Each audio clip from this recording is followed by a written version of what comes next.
Bonjour à tous et bienvenue sur ce nouveau thème de conférence que j'ai choisi ce soir.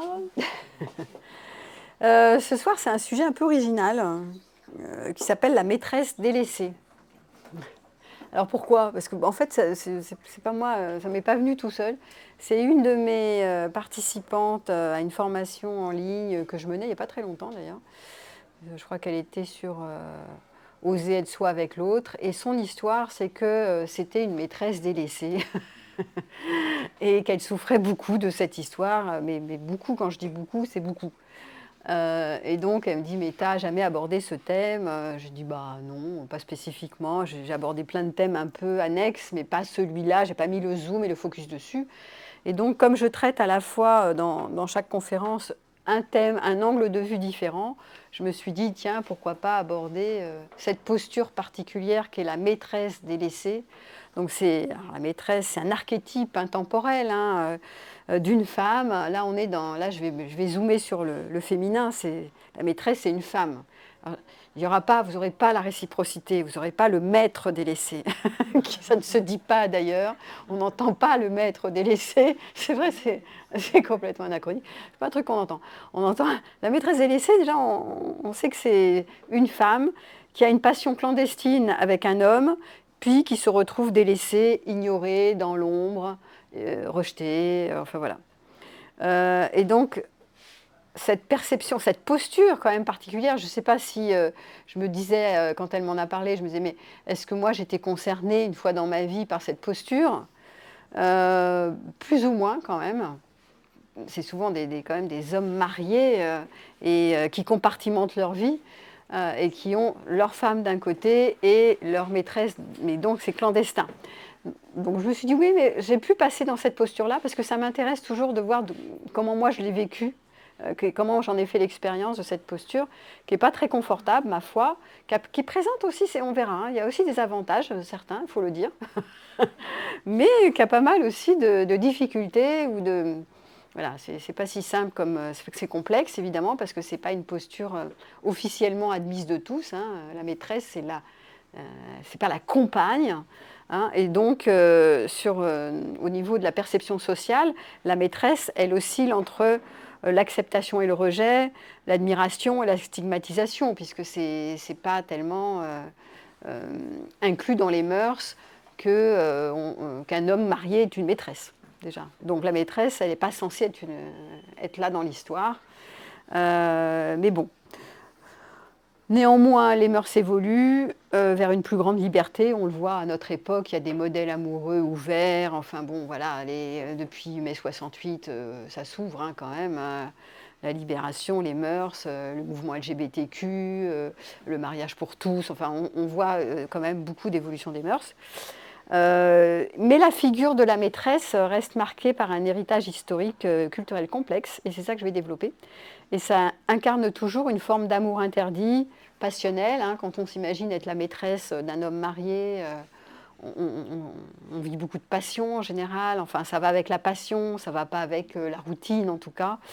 Mais comme je le disais tout à l'heure, il y a quand même des conséquences de rester dans cette posture, et ce très longtemps. Et en général, les maîtresses, elles ont souvent l'espoir d'avoir plus que ce qu'ils lui donnent. Un jour, peut-être, un jour viendra, qu'il passera plus de temps avec elle, ou il la choisira, et qu'ils pourront faire, c'est l'histoire du prince charmant, qu'ils pourront faire leur affaire ensemble, et ils pourront vivre très heureux dans la suite. C'est un peu l'imaginaire de la maîtresse. Le mot maîtresse, je le fais exprès de l'utiliser parce que c'était ça le titre du... Mais vous voyez que rien que dans le mot, c'est péjoratif. La maîtresse, c'est vraiment la... Voilà, c'est la nana, c'est la deuxième, quoi, sur le podium. C'est pas la femme de... Tu vois, tout de suite, ça fait... Je suis l'épouse, la femme de... Même s'il y a des inconvénients, mais il y a quand même... dans l'imaginaire collectif, la femme de, c'est quand même mieux que la maîtresse. La maîtresse, hein, la seconde, tu sais, l'annexe. Celle qui pique le mec à sa femme. Donc il y a aussi ça derrière. Hein. Elle a aussi pas toutes, mais elle peut avoir de la culpabilité à être une sorcière, à être une méchante. Celle qui interfère entre le mari et la femme pour la convoler l'époux, en fait, hein, pour convoler l'homme vers elle, dans sa direction. Donc, voilà, c'est complexe, c'est pour ça qu'on va voir de tous les temps. Je vous ferai aussi un développement historique de ces maîtresses délaissées. Et qu'aujourd'hui, il y a encore des femmes, alors là je vais parler aux femmes qui sont dans cette posture aujourd'hui, et qui sont souvent démunies. Parce que c'est difficile d'en parler à ses copines ou sur la place publique. Ouais, moi je suis la maîtresse. Alors de temps en temps elles le disent à leurs confidentes ou leurs confidents, mais de manière très rare. C'est un peu un sujet honteux, si tu veux. Tu ne vas pas dire allô, allô, je clame que je suis la maîtresse de cet homme marié là-bas. D'ailleurs, il se cache là-bas. Au fond, c'est interdit, personne ne devrait le savoir. D'ailleurs, quand on sort que dans les hôtels, on est clandestin, personne ne le sait.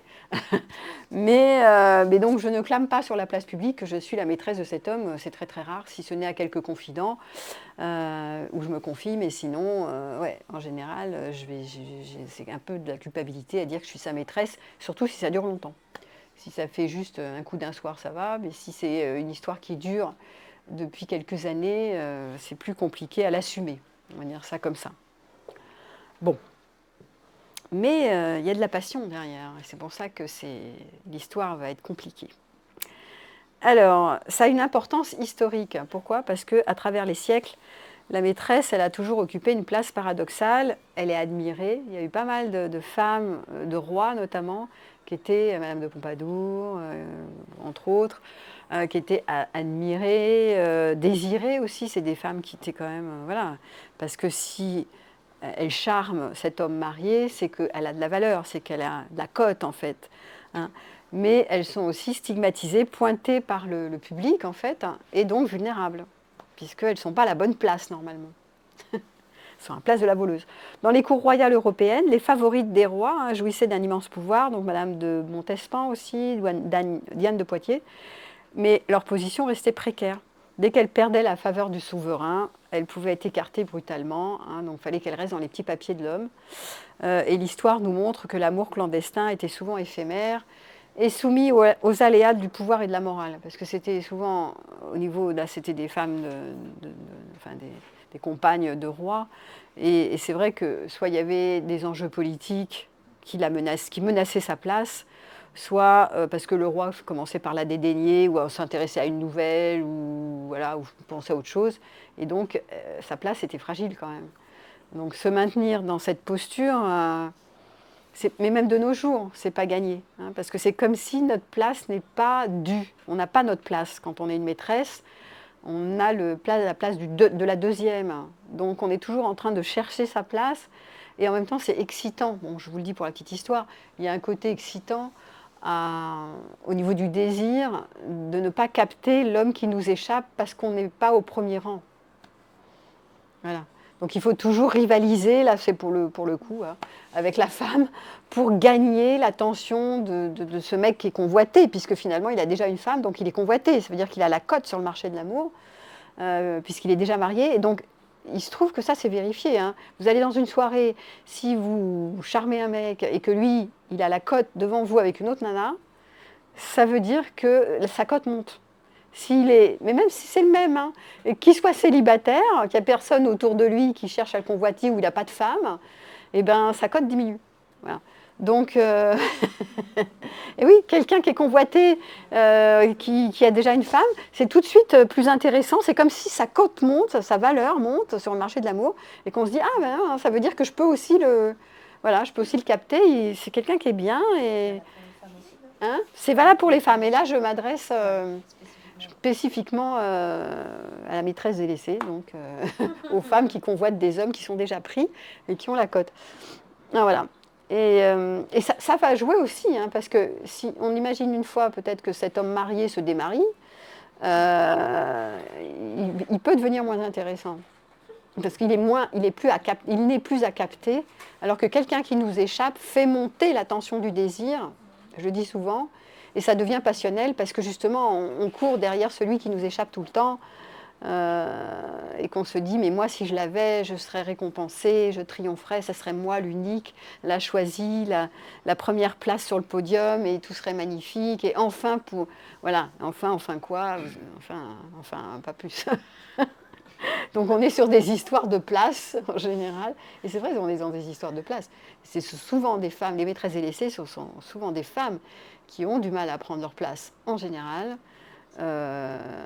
et qui ont déjà eu des histoires comme ça auparavant, souvent dans leurs histoires d'enfance. La difficulté de prendre sa place au sein de la famille, au sein de la fratrie, au sein d'un groupe collègue, voilà, comment je prends ma place, et je suis souvent en compétition avec d'autres pour enfin avoir ma place que j'arrive pas à prendre. Et là, en restant dans cette posture de maîtresse, c'est difficile de prendre sa place si l'homme ne décide pas de nous choisir.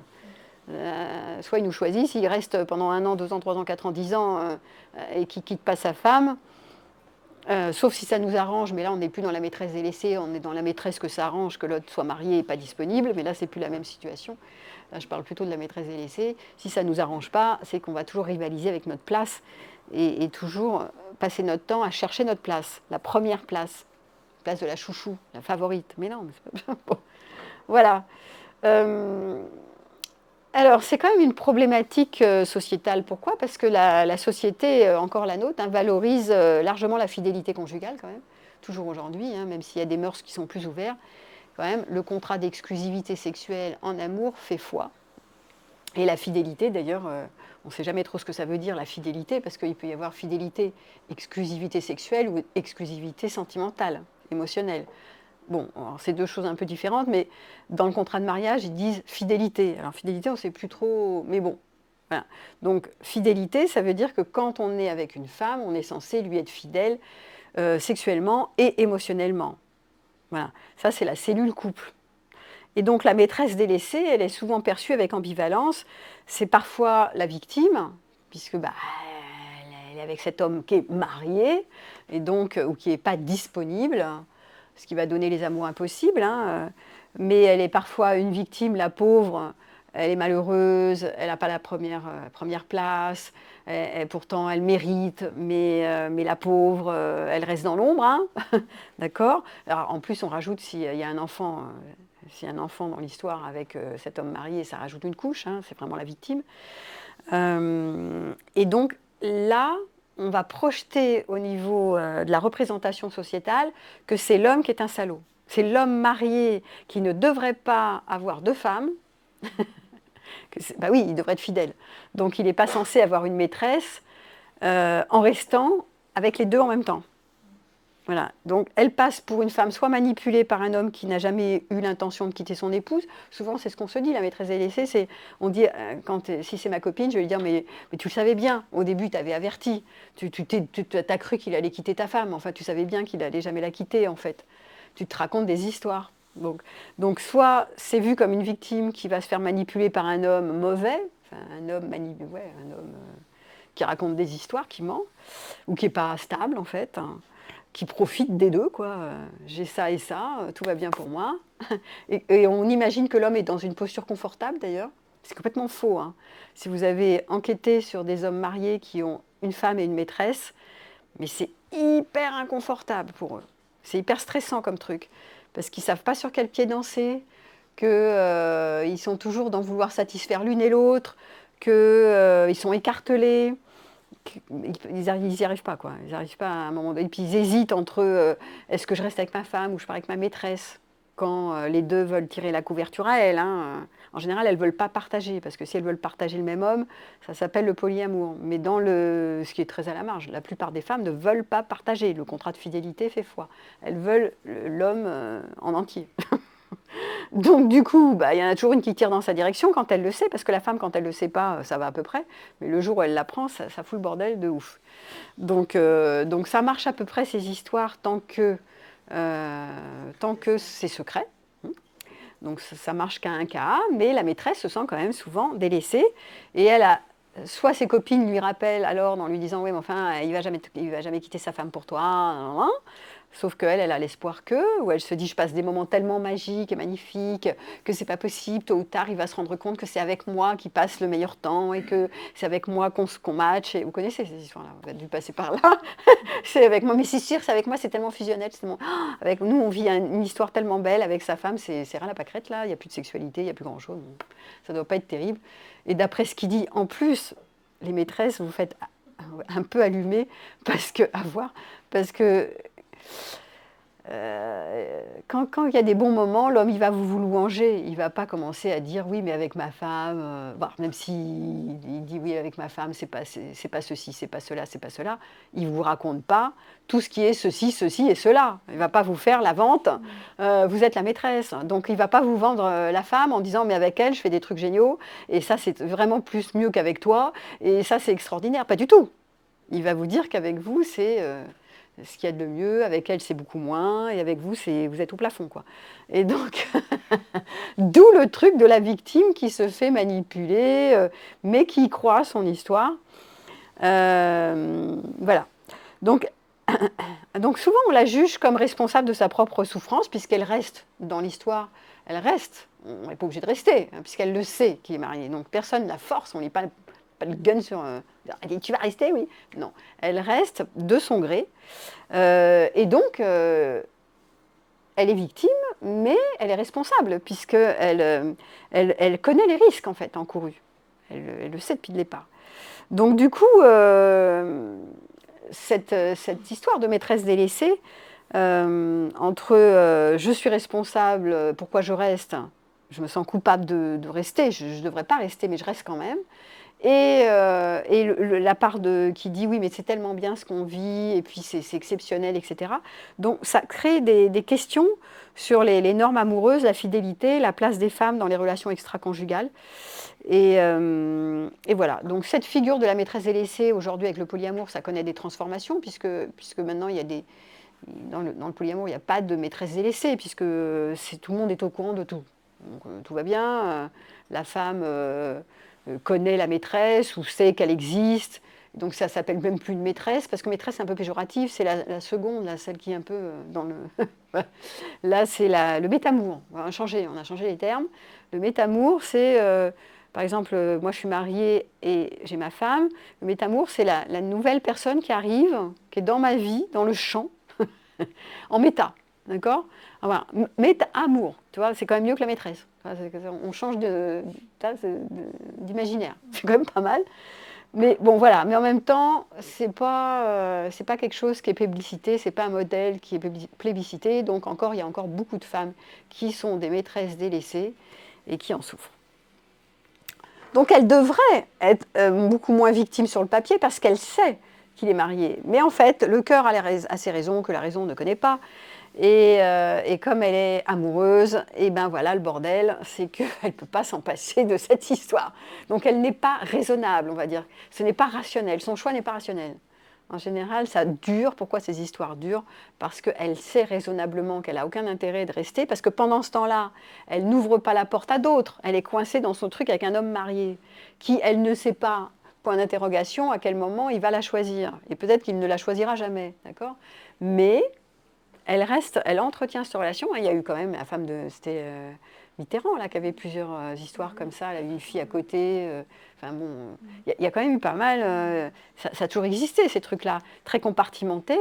Mais bon, voilà. Après, selon l'arrangement, hein, ça pouvait aussi mettre certaines femmes en stabilité si l'homme était capable de mener de front. Chirac aussi, on a eu pas mal des hommes politiques qui avaient plusieurs histoires en parallèle et qui compartimentaient. Voilà. Mais après, ça dépend comment elle le vit, comment ces femmes le vivent. Soit elles sont suffisamment indépendantes et qu'elles ont un moral d'acier et qu'elles n'attendent pas trop d'un homme, là ça va. Mais si elles attendent plus, elles vont commencer à souffrir parce qu'il y a de l'attachement qui va se générer. Alors au début, je pense que c'est des histoires un peu légères. Bah oui, il est marié, bon, on s'en fout, quoi. C'est ça, au début, tu vas avec un mec marié, tu dis, bon, il est marié, je ne veux pas investir un mec marié. Et puis petit à petit, l'histoire se noue, on fait commencer les amoureux. Hein. D'un coup, on part dans une fusion, d'un coup, voilà, oh là là, ça match tellement, il y a des trucs vibratoires, et puis ça correspond tellement, on passe des moments tellement extraordinaires, des petits moments entre 2 et 4, là, c'est tellement... Ou entre 2 week-ends, hein, il y a un petit après-midi, là, qui se libère. Mais tu dors pas avec moi. Parce qu'il ne peut pas dormir avec elle, il ne peut pas tellement découcher, il est marié. Hein. Donc la plupart du temps, c'est à peine au téléphone. Le week-end, c'est pas grand-chose puisqu'il ne peut pas, il est en famille. Donc c'est vraiment à la sauvette, quoi, comme on dit. Hein. Bon. Mais l'attachement se fait et donc ça peut être compliqué. Donc sur le plan psychologique, il peut y avoir des phénomènes d'abandon. Hein. Ça peut taper sur le schéma abandon de cette femme, la maîtresse délaissée. L'abandon de l'homme qui ne donne pas ce qu'elle souhaite, puisqu'elle espère passer plus de temps, en général c'est du temps qu'elle veut, elle voudrait le voir plus, dormir, pas coucher, elle couche, mais elle voudrait dormir avec, passer au moins une nuit, 2 nuits, un week-end, des vacances. Alors des fois ils le font, hein, des fois ils s'arrangent les maris pour prendre une semaine par exemple avec la maîtresse, mais c'est vraiment tu vois, une fois par an, enfin c'est pas... Voilà. Et du coup, c'est à la fois excitant, parce que c'est pas acquis. Donc, c'est des petits moments extraordinaires comme ça. Voilà. C'est un peu comme si on te met sur une île déserte avec Brad Pitt. Hein. Donc, tu te dis, waouh, c'est trop génial, oh, je vais passer une semaine de rêve. Et en même temps, dans ton quotidien, tu l'as pas, quoi. Donc, tu veux plus, tu te sens abandonné par ce mec qui te fait miroiter quand même quelque chose de génial. Mais, enfin, la relation paraît géniale.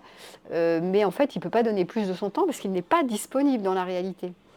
Et c'est l'abandon aussi, je disais double abandon, aussi le regard sociétal, qui ne reconnaît pas la place de la maîtresse ni sa souffrance, puisque elle est celle qui pique, le mari à sa femme. Donc c'est pas normal, c'est pas bien, moralement parlant. Elle est pour, c'est pas terrible.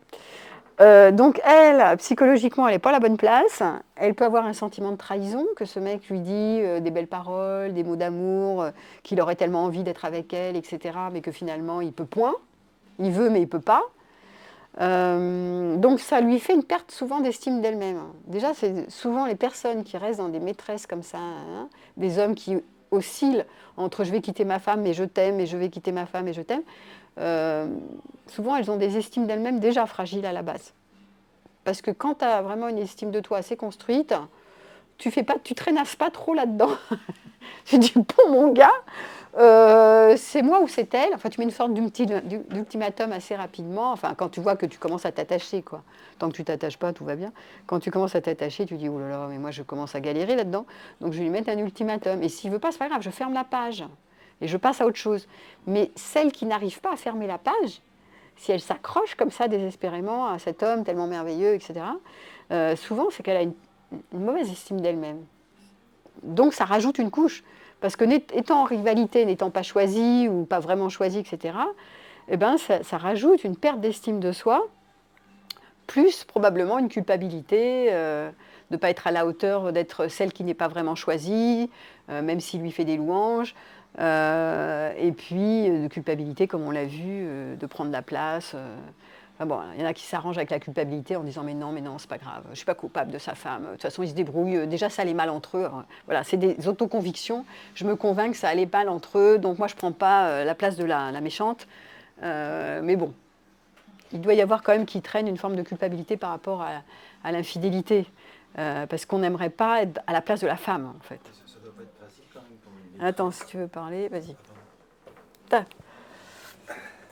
Ça ne doit pas être pratique pour une maîtresse. Oui, parce que moi j'ai déjà eu un cas comme ça.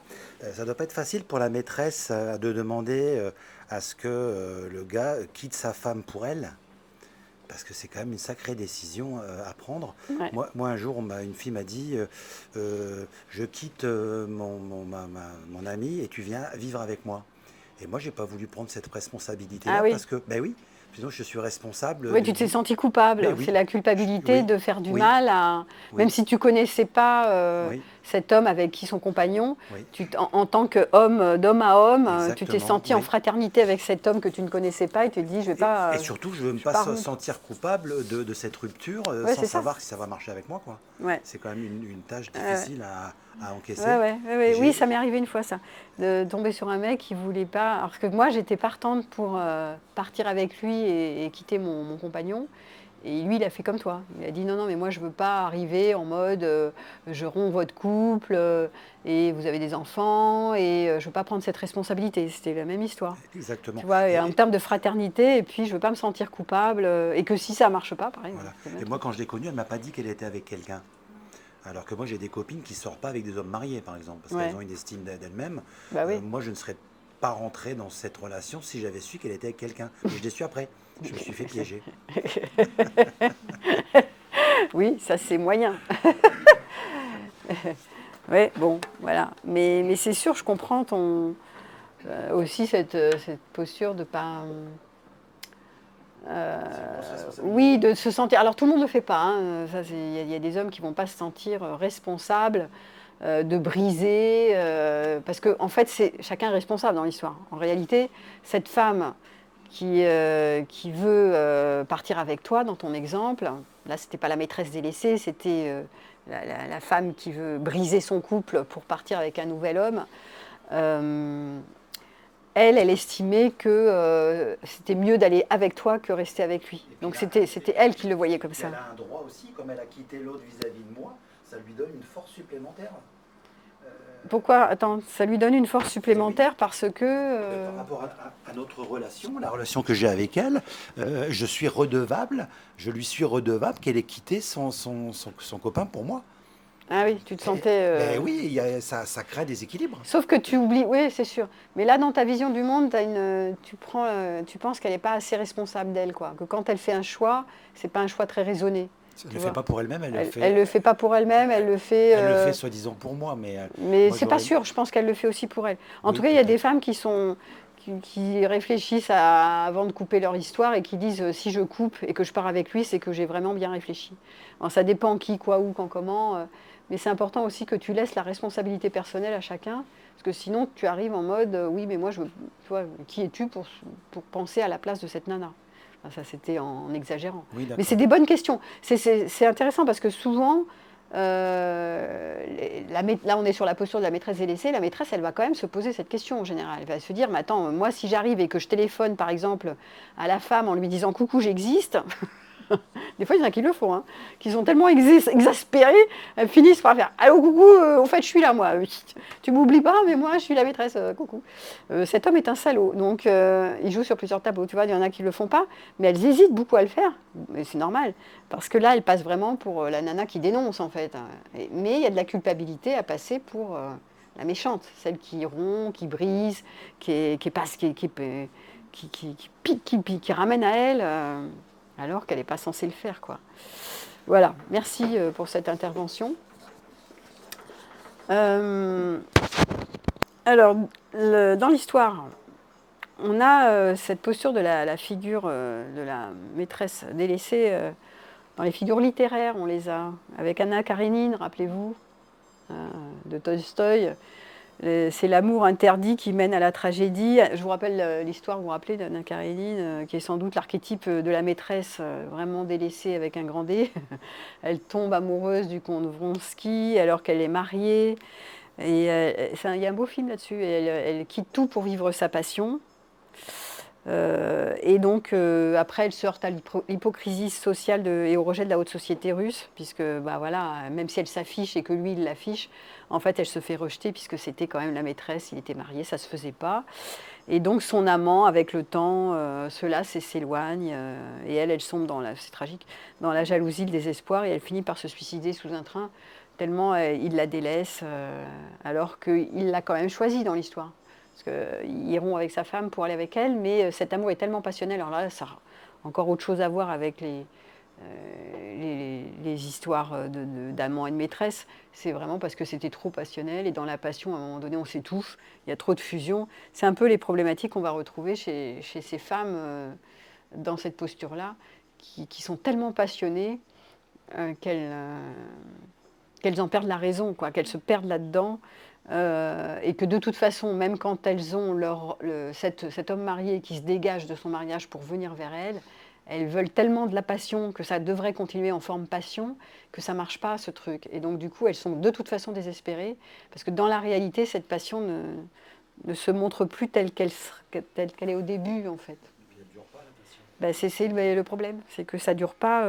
Ça dure. Alors, cette histoire de maîtresse délaissée, c'est pas idiot, parce que tant qu'il est marié, ça dure. Puisqu'il n'est pas acquis et parce qu'on le voit comme ça sur des flashs, encore entre deux portes.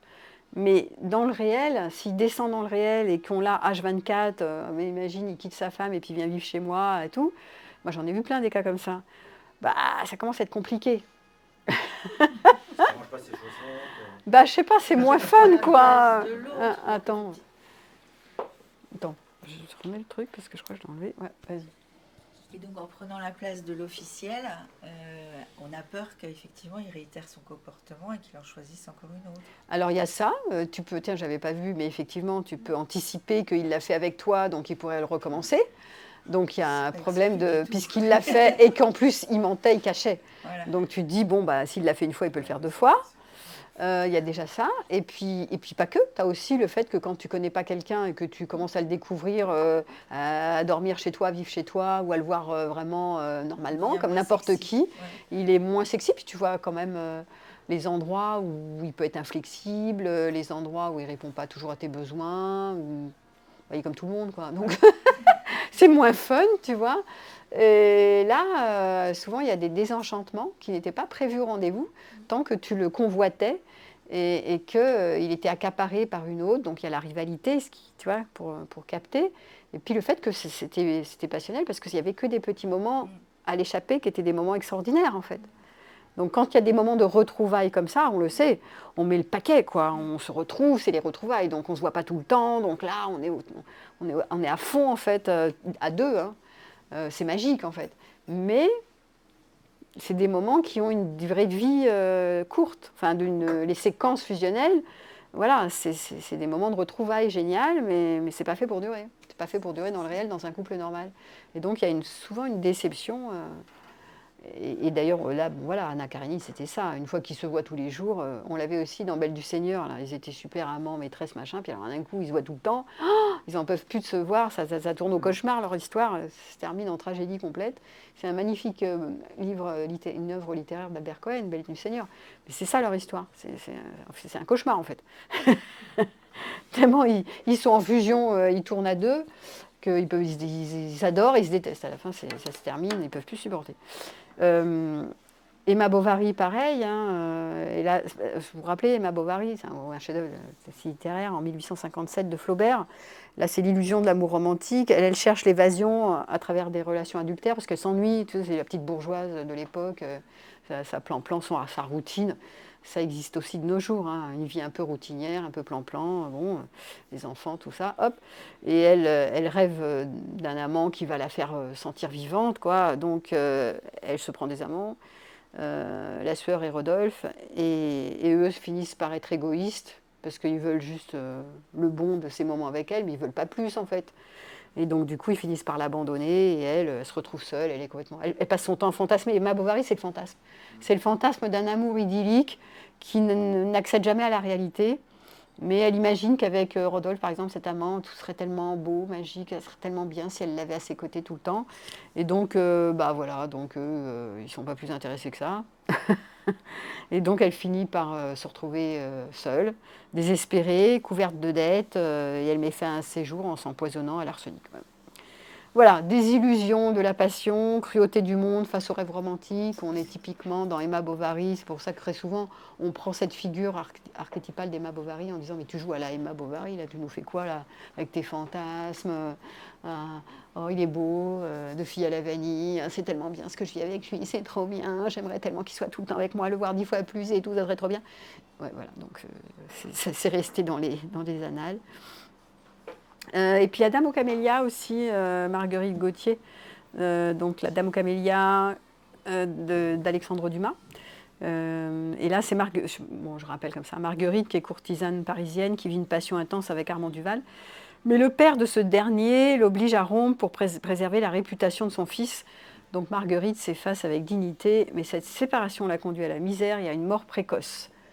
Voilà, c'est toujours des histoires tragiques de maîtresse délaissée, et son histoire inspire la Traviata, l'opéra de la Traviata de Verdi, qui est pas plus tragique. Donc ces figures historiques et littéraires, ça illustre différentes facettes de la maîtresse délaissée. Donc certaines victimes de la politique et des conventions sociales, et d'autres qui souffrent de l'inconsistance des hommes et de leurs propres illusions romantiques d'amour amoureux, qu'un jour mon prince viendra et que peut-être quand il sera là, ça sera tellement magnifique. Et pouf, la chute est terrible, voire tragique. Enfin, je rigole. Bon, je rigole moins parce que des fois, moi, je suis partie aussi dans ces histoires-là. Je suis montée comme ça, puis quand je suis redescendue, c'était... Mais pour en avoir fait des expériences comme ça, après, c'est intéressant de voir comment on a joué à Emma Bovary ou à Ariane dans Belle du Seigneur et comment on s'est pris dedans, quoi. C'est piégeux, mais c'est tellement bon quand on y est. Moi, je comprends hein, la posture de la maîtresse délaissée, parce que quand j'y étais, je trouvais ça tellement génial d'être la favorite, d'être... Ah, mais c'était... c'est d'un coup, tu vis un truc mais carrément extraordinaire, hors norme, t'es avec un homme marié, hein. Le goût de l'interdit. Le goût de là De l'interdit.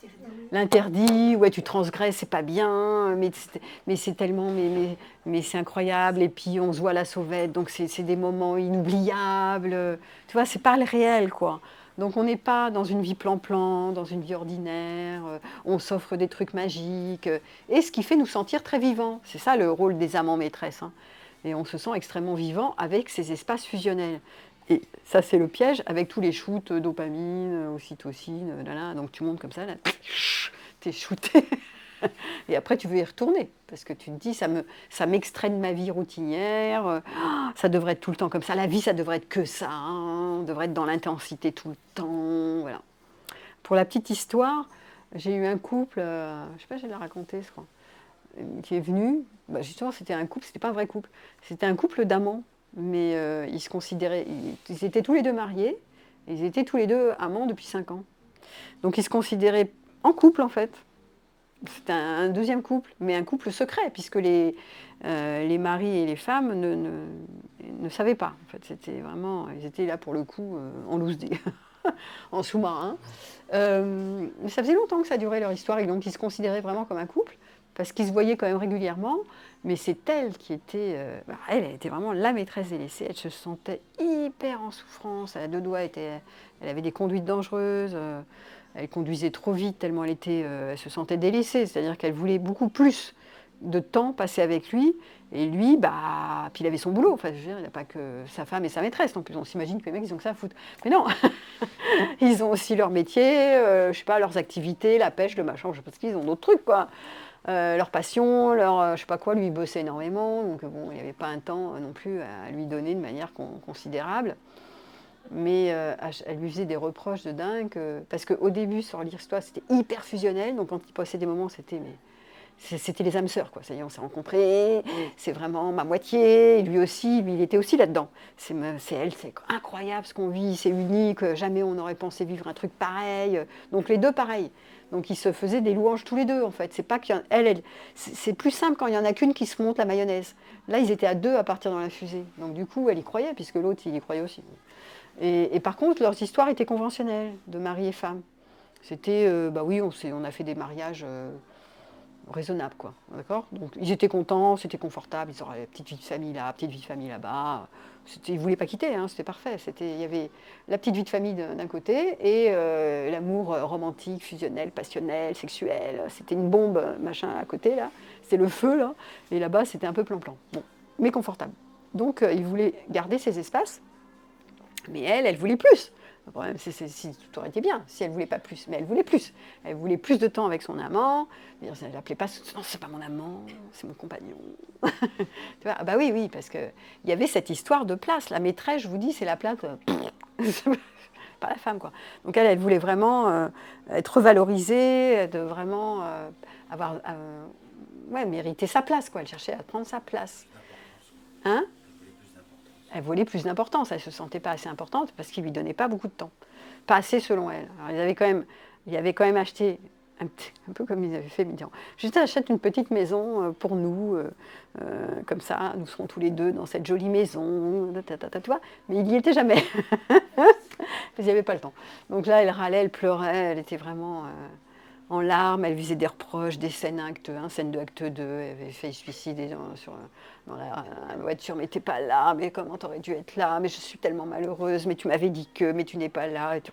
Enfin, voilà. C'est dramatique en fait, c'est des histoires extrêmement souffrantes et tragiques. Moi je l'ai vu arriver dans un sale état quand même. Mais lui aussi il en souffrait parce qu'il aimait cette femme. C'est juste qu'il était plus rationnel quand même. Il disait oui bon on n'a pas de temps à passer ensemble, bon, c'est pas grave, on passera moins. C'est plus rationnel, il était moins parti en live en disant ah, on passe pas du temps ensemble, c'est la fin du monde. Non, c'était pas si grave que ça pour lui.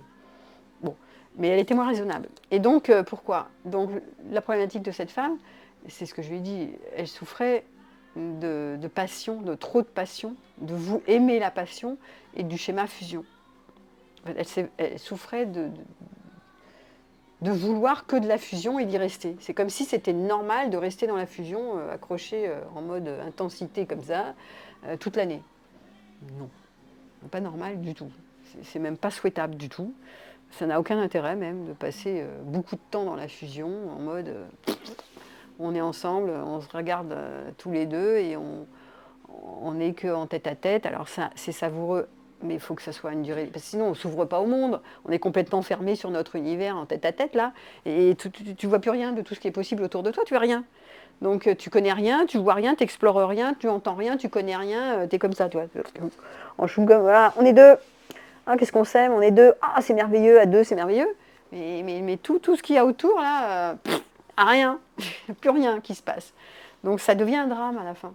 Tu t'appauvris, en fait. Parce qu'il y a tellement de choses dans le monde extérieur à découvrir, à être curieux, à explorer, que d'un coup, du comme ça. Alors ça va un temps, mais pas très intéressant.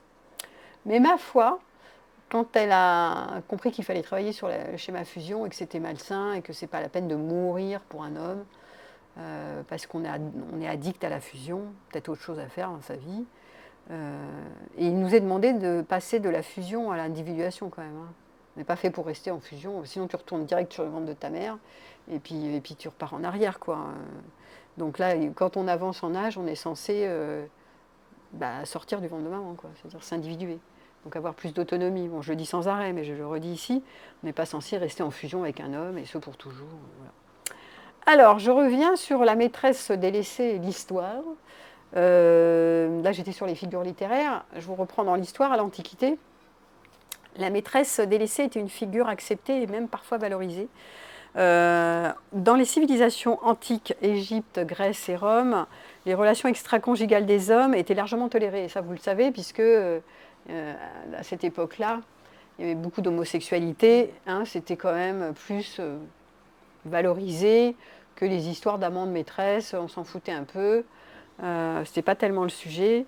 Et donc, comme l'homosexualité, les relations extra-conjugales étaient tolérées, du coup, les maîtresses n'étaient pas si délaissées que ça. Enfin, voilà, c'était admis. C'était OK. On n'est pas dans la même époque aujourd'hui, vous avez vu, on a changé. Hein. Et les empereurs romains et les pharaons avaient souvent des concubines officielles, ce qu'on appelait les hétaïres grecques, hein, les courtisanes de haut rang, qui étaient respectées pour leur intelligence et leur culture.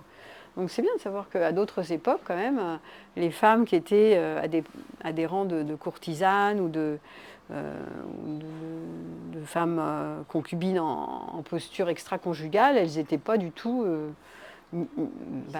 mises au banc, non, pas du tout. Au contraire, ça se faisait. Alors, on voyait plus un homme avec plusieurs femmes d'ailleurs que l'inverse. Quand même, il faut le dire, juge pas en passant.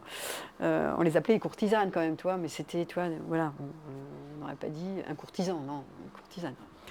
En Égypte, les pharaons avaient plusieurs épouses et concubines, et c'était pas perçu comme une trahison, c'était normal en fait.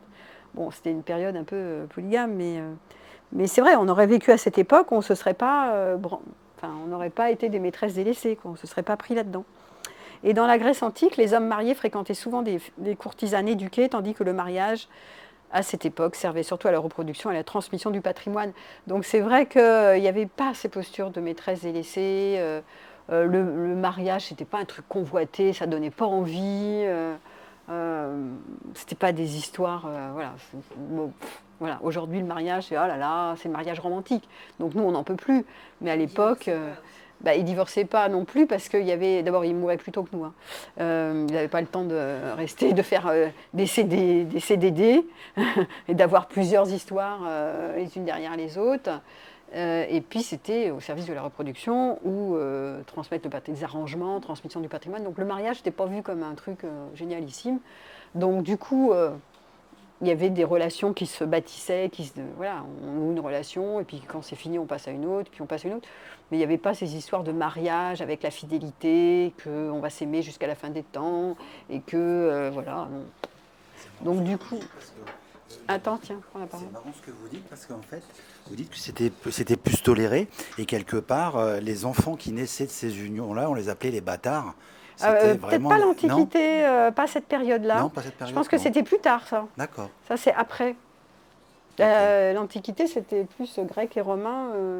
Et pas tellement ces histoires de bâtards. Je pense que c'était plus admis. Tu vois, c'était des sociétés, il faudrait vérifier d'ailleurs. Hein. Mais il n'y avait pas forcément ce regard noir qu'on dit oui.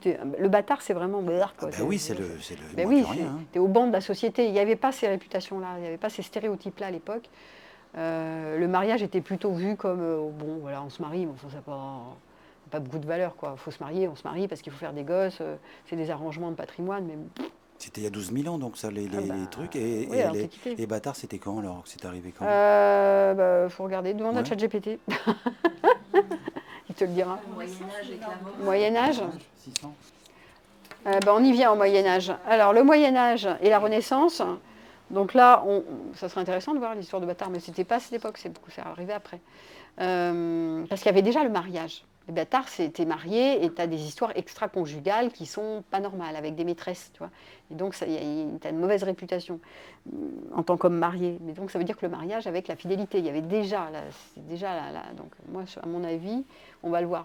Donc, le Moyen-Âge et la Renaissance, dualité entre amour courtois et péché. Avec l'influence grandissante du christianisme, la fidélité conjugale devient un idéal moral et religieux, voilà. Et donc on voit arriver le mariage dans toute sa splendeur, et l'adultère est condamné. Et donc en particulier pour les femmes, pas pour les hommes. Mais la réalité sociale est plus nuancée, parce qu'à l'intérieur, vous vous rappelez, il y avait l'amour courtois, dans cette époque-là aussi, qui a été popularisé par les troubadours, qui célébrait la passion impossible et idéalisée entre une dame mariée et un chevalier.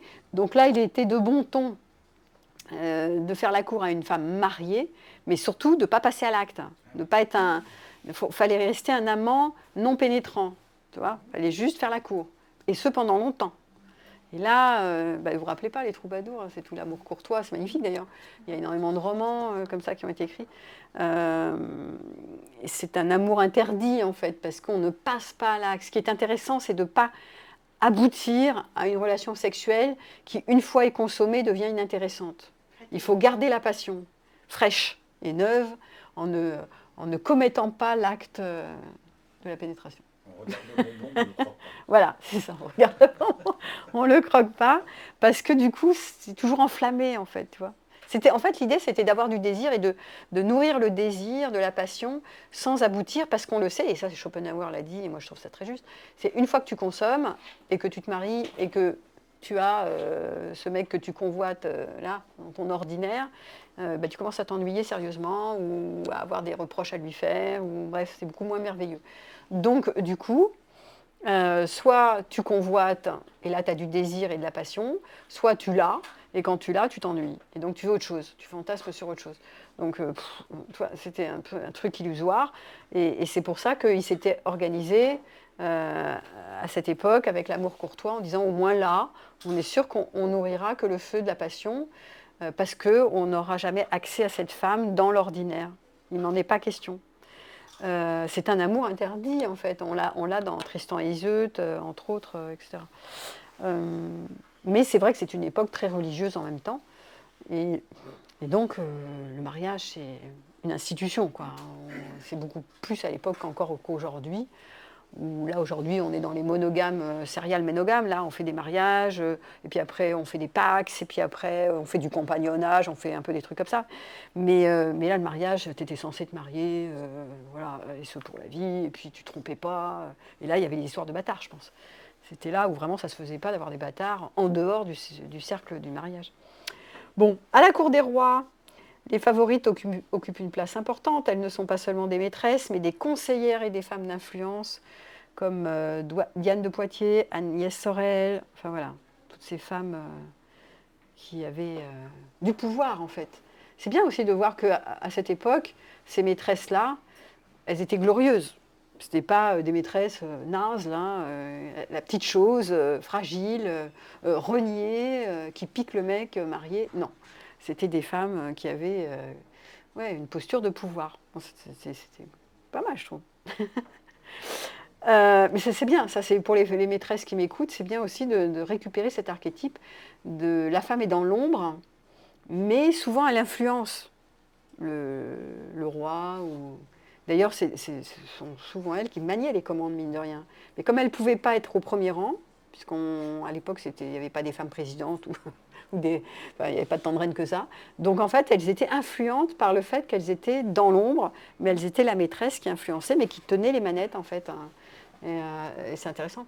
Donc, vous pouvez aussi le voir comme ça, quand vous êtes dans la posture de maîtresse, au lieu de vous voir en mode victime, vous pouvez être dans... Je suis dans l'influence, que voilà, je l'influence dans le bon côté du terme. Bon, ça c'est un arrangement. Mais... Alors, l'Ancien Régime, la maîtresse comme actrice du pouvoir, au 17 et 18e, sur les règnes des rois absolus, la maîtresse devient une figure influente. Alors, on se rappelle Madame de Montespan, Madame de Pompadour, vous vous rappelez, hein, ces femmes extraordinaires qui dirigent presque officieusement le royaume aux côtés du roi. Alors, elles ont quand même des destins un peu tragiques, je ne sais pas si vous avez connu l'histoire. Hein. Madame de Montespan, qui était une favorite de Louis XIV, elle a fini sa vie dans la disgrâce et dans le retrait. Je ne sais pas, il y a eu une histoire de poison. Au final, elle a perdu sa place auprès de lui, et puis il n'y avait pas de preuves. Mais bon, je sais pas, à mon avis, c'est la cour qui voulait plus d'elle. Donc ils l'ont dégagée en lui disant qu'elle avait empoisonné je ne sais pas qui.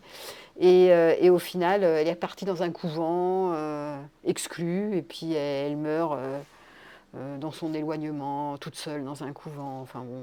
Mais c'est elle qui a influencé la cour à l'époque. C'était elle, vraiment la première dame.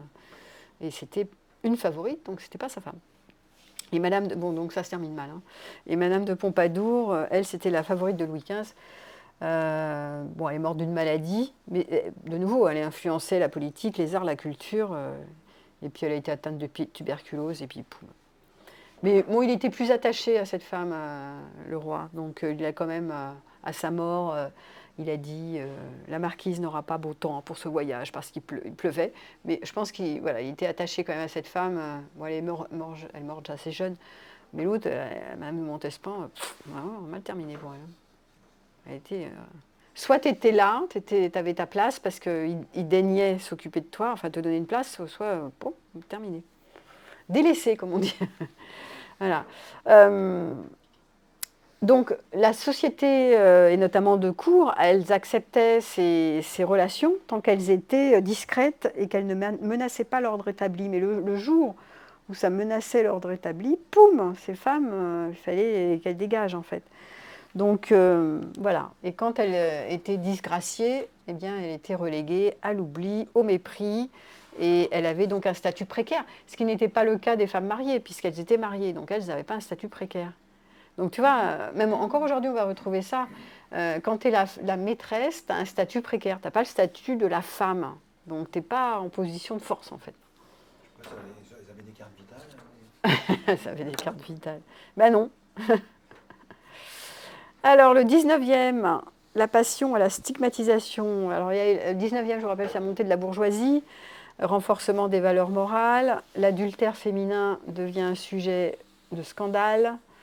Donc c'est là où on voit arriver les romans réalistes comme Madame Bovary et Anna Karénine, qui montrent comment la maîtresse devient une figure tragique et souvent punie par la société. Donc c'est là où on voit à la fois l'amour romantique, hein, 19e siècle, c'est l'amour romantique, plein essor de l'amour romantique, la passion amoureuse, l'état amoureux, on s'enflamme, et la femme, mais toujours encore, la femme à cette époque, la femme mariée est vraiment jugée sévèrement, parce qu'il y avait la religion qui était en même temps très présente, et donc, non, c'est péché, quoi. Hein. Et les hommes, par contre, conservaient une certaine liberté. Parce que vous vous rappelez, à cette époque, c'était plus admis que les hommes puissent tromper leurs femmes que l'inverse. On ne saurait pas dû, mais voilà, bon, je ne vais pas débattre de ça pendant 3 plombes, mais quand même, c'était les femmes à cette époque qui étaient sévèrement jugées et pas les hommes. Et la maîtresse, donc maîtresse, devient une figure de marginalité, souvent assimilée à une courtisane ou à une femme déchue. Voilà. Et au XXe, alors XXe, c'est assez récent, hein, l'émancipation des femmes, rappelez-vous, révolution sexuelle, mai 68. Donc la maîtresse évolue. On perçoit la maîtresse autrement. Depuis les années 1920, on a par exemple Coco Chanel, Joséphine Baker, qui sont des femmes qui revendiquent, par exemple, la liberté amoureuse. Et puis les années de libération sexuelle avec mai 68, le féminisme. Donc la fidélité conjugale s'est remise en question. Voilà, c'est plus admis qu'on ne peut pas rester avec le même homme jusqu'à la fin de sa vie. Enfin, ça paraît bizarre, quoi. On se dit, on n'y croit plus. Et donc, les relations extra-conjugales sont de plus en plus courantes, on va dire. Elles sont tabous, c'est-à-dire on ne sonne pas le clairon en disant je suis avec un mec marié, mais ça ne choque pas la copine, quoi. Voilà. Personne n'est tellement choqué en disant enfin tu sors avec un homme marié, c'est plutôt attention à toi. Mais il n'y a rien d'extraordinaire. Il y a quand même 70% des couples qui se trompent en sous-marin, c'est-à-dire, ça veut dire 7 sur 10 personnes en couple, pas trahiront, mais auront une aventure secrète en sous-marin au moins une fois dans leur vie. Ça ne veut pas dire qu'ils maintiennent des histoires, mais voilà, et hommes et femmes. Donc c'est presque la norme, on va dire. On divorce plus. Alors on divorce plus, oui aussi, mais 20e, 21e, ouais, on arrive dans un siècle où on cherche l'épanouissement individuel. Mais voilà, il y avait aussi la libération sexuelle à cette époque qui était à plein, hein, mai 68 et après, au 20e, on était plus que maintenant, on est plus conservateur. Mais il y avait aussi cette période où le féminisme est monté en puissance et il fallait se taper des mecs, quoi. Il fallait explorer, il ne fallait pas rester là en mode on va rester vierge jusqu'à la fin de notre vie avec un seul mec. Non, c'était le moment où les femmes, elles sont montées au créneau, elles ont dit, puisque eux, ils ont le droit à avoir des maîtresses, des courtisanes et tutti quanti, nous aussi maintenant. Hop, il n'y a pas de raison, crac, vous y allez, ben nous aussi. Et donc du coup, ça a généré beaucoup d'autorisation. Ça restait, c'est plus transgressif aujourd'hui qu'à cette époque quand même, il faut le dire. Aujourd'hui, on est revenu dans un mouvement de pendulation un peu conservateur par rapport au mariage et à la tromperie. Maintenant, on entend des femmes, il m'a trompé, je suis trahie. Bon, il y a quand même aussi la trahison de l'infidélité, c'est la majeure partie des couples qui divorcent. C'est le motif majeur des couples qui divorcent quand même. Hein. Donc on voit qu'on est assez conservateur. Alors que après mai 68 et pendant peut-être une vingtaine d'années, hein, c'était chaud quand même. Hein. Ça partait dans tous les sens avec les mouvements hippies. Vas-y, enfin pas tout le monde on était concerné, mais il y a eu une période où il y avait beaucoup de libertarisme, on va dire. Voilà, alors, donc il y a une certaine liberté, mais en même temps, elle fait encore figure de marginalité parce qu'elle reste quand même perçue comme quelqu'un qui va rompre, qui est menaçante pour la famille et le couple légitime. On voyait les deux, tu vois, moi j'ai parlé de ce côté libertaire, mais à la fois dans certaines familles traditionnelles, bourgeoises traditionnelles, on l'a vu en France, hein, parce que moi j'étais là à cette époque-là, il y avait vraiment deux camps. Hein. Tu avais les hippies d'un côté, là, ça s'éclatait dans tous les sens, et puis tu avais les autres qui étaient beaucoup plus conservateurs, tradis, et qui restaient dans ces normes sociales du contrat de fidélité du mariage.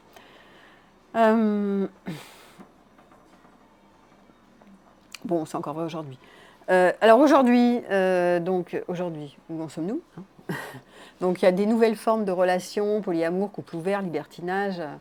La maîtresse, elle n'a plus forcément la même connotation négative. C'est vrai, hein, maîtresse, je pense que c'est un mot qui s'est... alors, je ne sais pas, il n'est pas très joli ce mot, mais... alors, je ne sais pas ce que vous diriez, vous. On ne peut pas dire la deuxième femme, on dit quoi ? L'amante. L'amante, moi c'est joli l'amante. Moi c'est le mot que j'utilisais, moi, l'amante. Je trouve c'est joli, amant, amante. Ça, c'est un côté romantique, je trouve, poétique. Bon, enfin.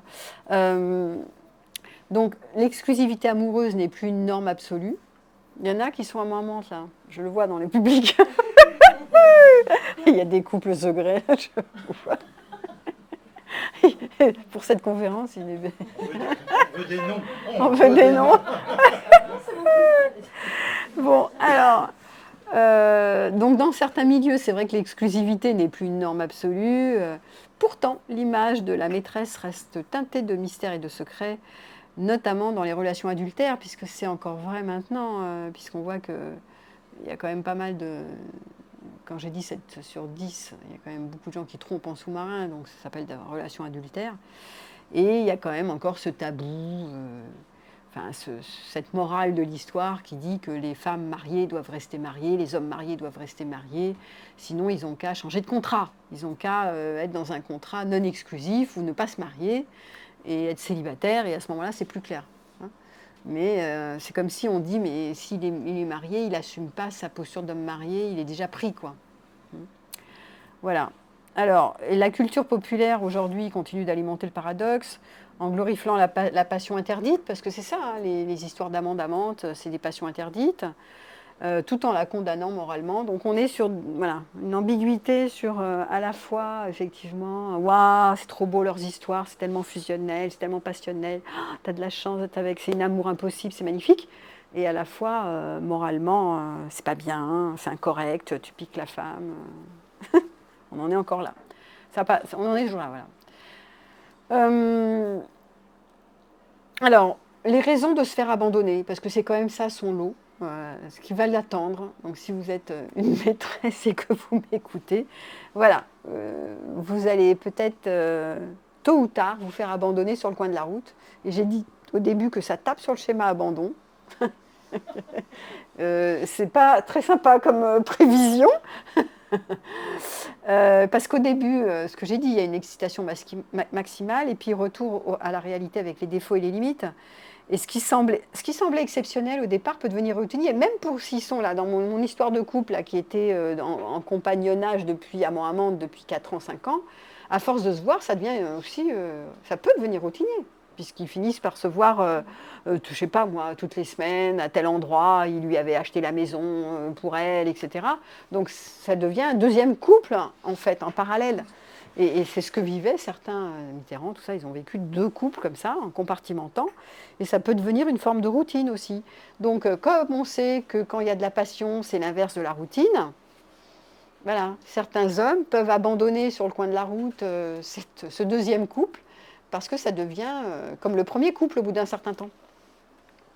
Donc pour ces hommes mariés, là je suis sur la maîtresse délaissée, mais pas en réciprocité si vous êtes une femme, pour les hommes qui sont en recherche constante de liberté, et dès que ça devient plus stable, des fois ça ne les intéresse plus. Certaines femmes aussi. Donc, l'illusion du bonheur absolu. Il y a beaucoup d'amants qui pensent que la relation extra-conjugale est source d'épanouissement éternel. Et quand cette illusion s'effrite, l'ennui s'installe. Vous avez compris le truc? Et oui, c'est les histoires des amants et des maîtresses. Et en plus, il faut se cacher. C'est pas très sympa. Jongler avec les horaires. Et ça devient stressant. Hein. Au début, c'est marrant, puis après, c'est plus très marrant.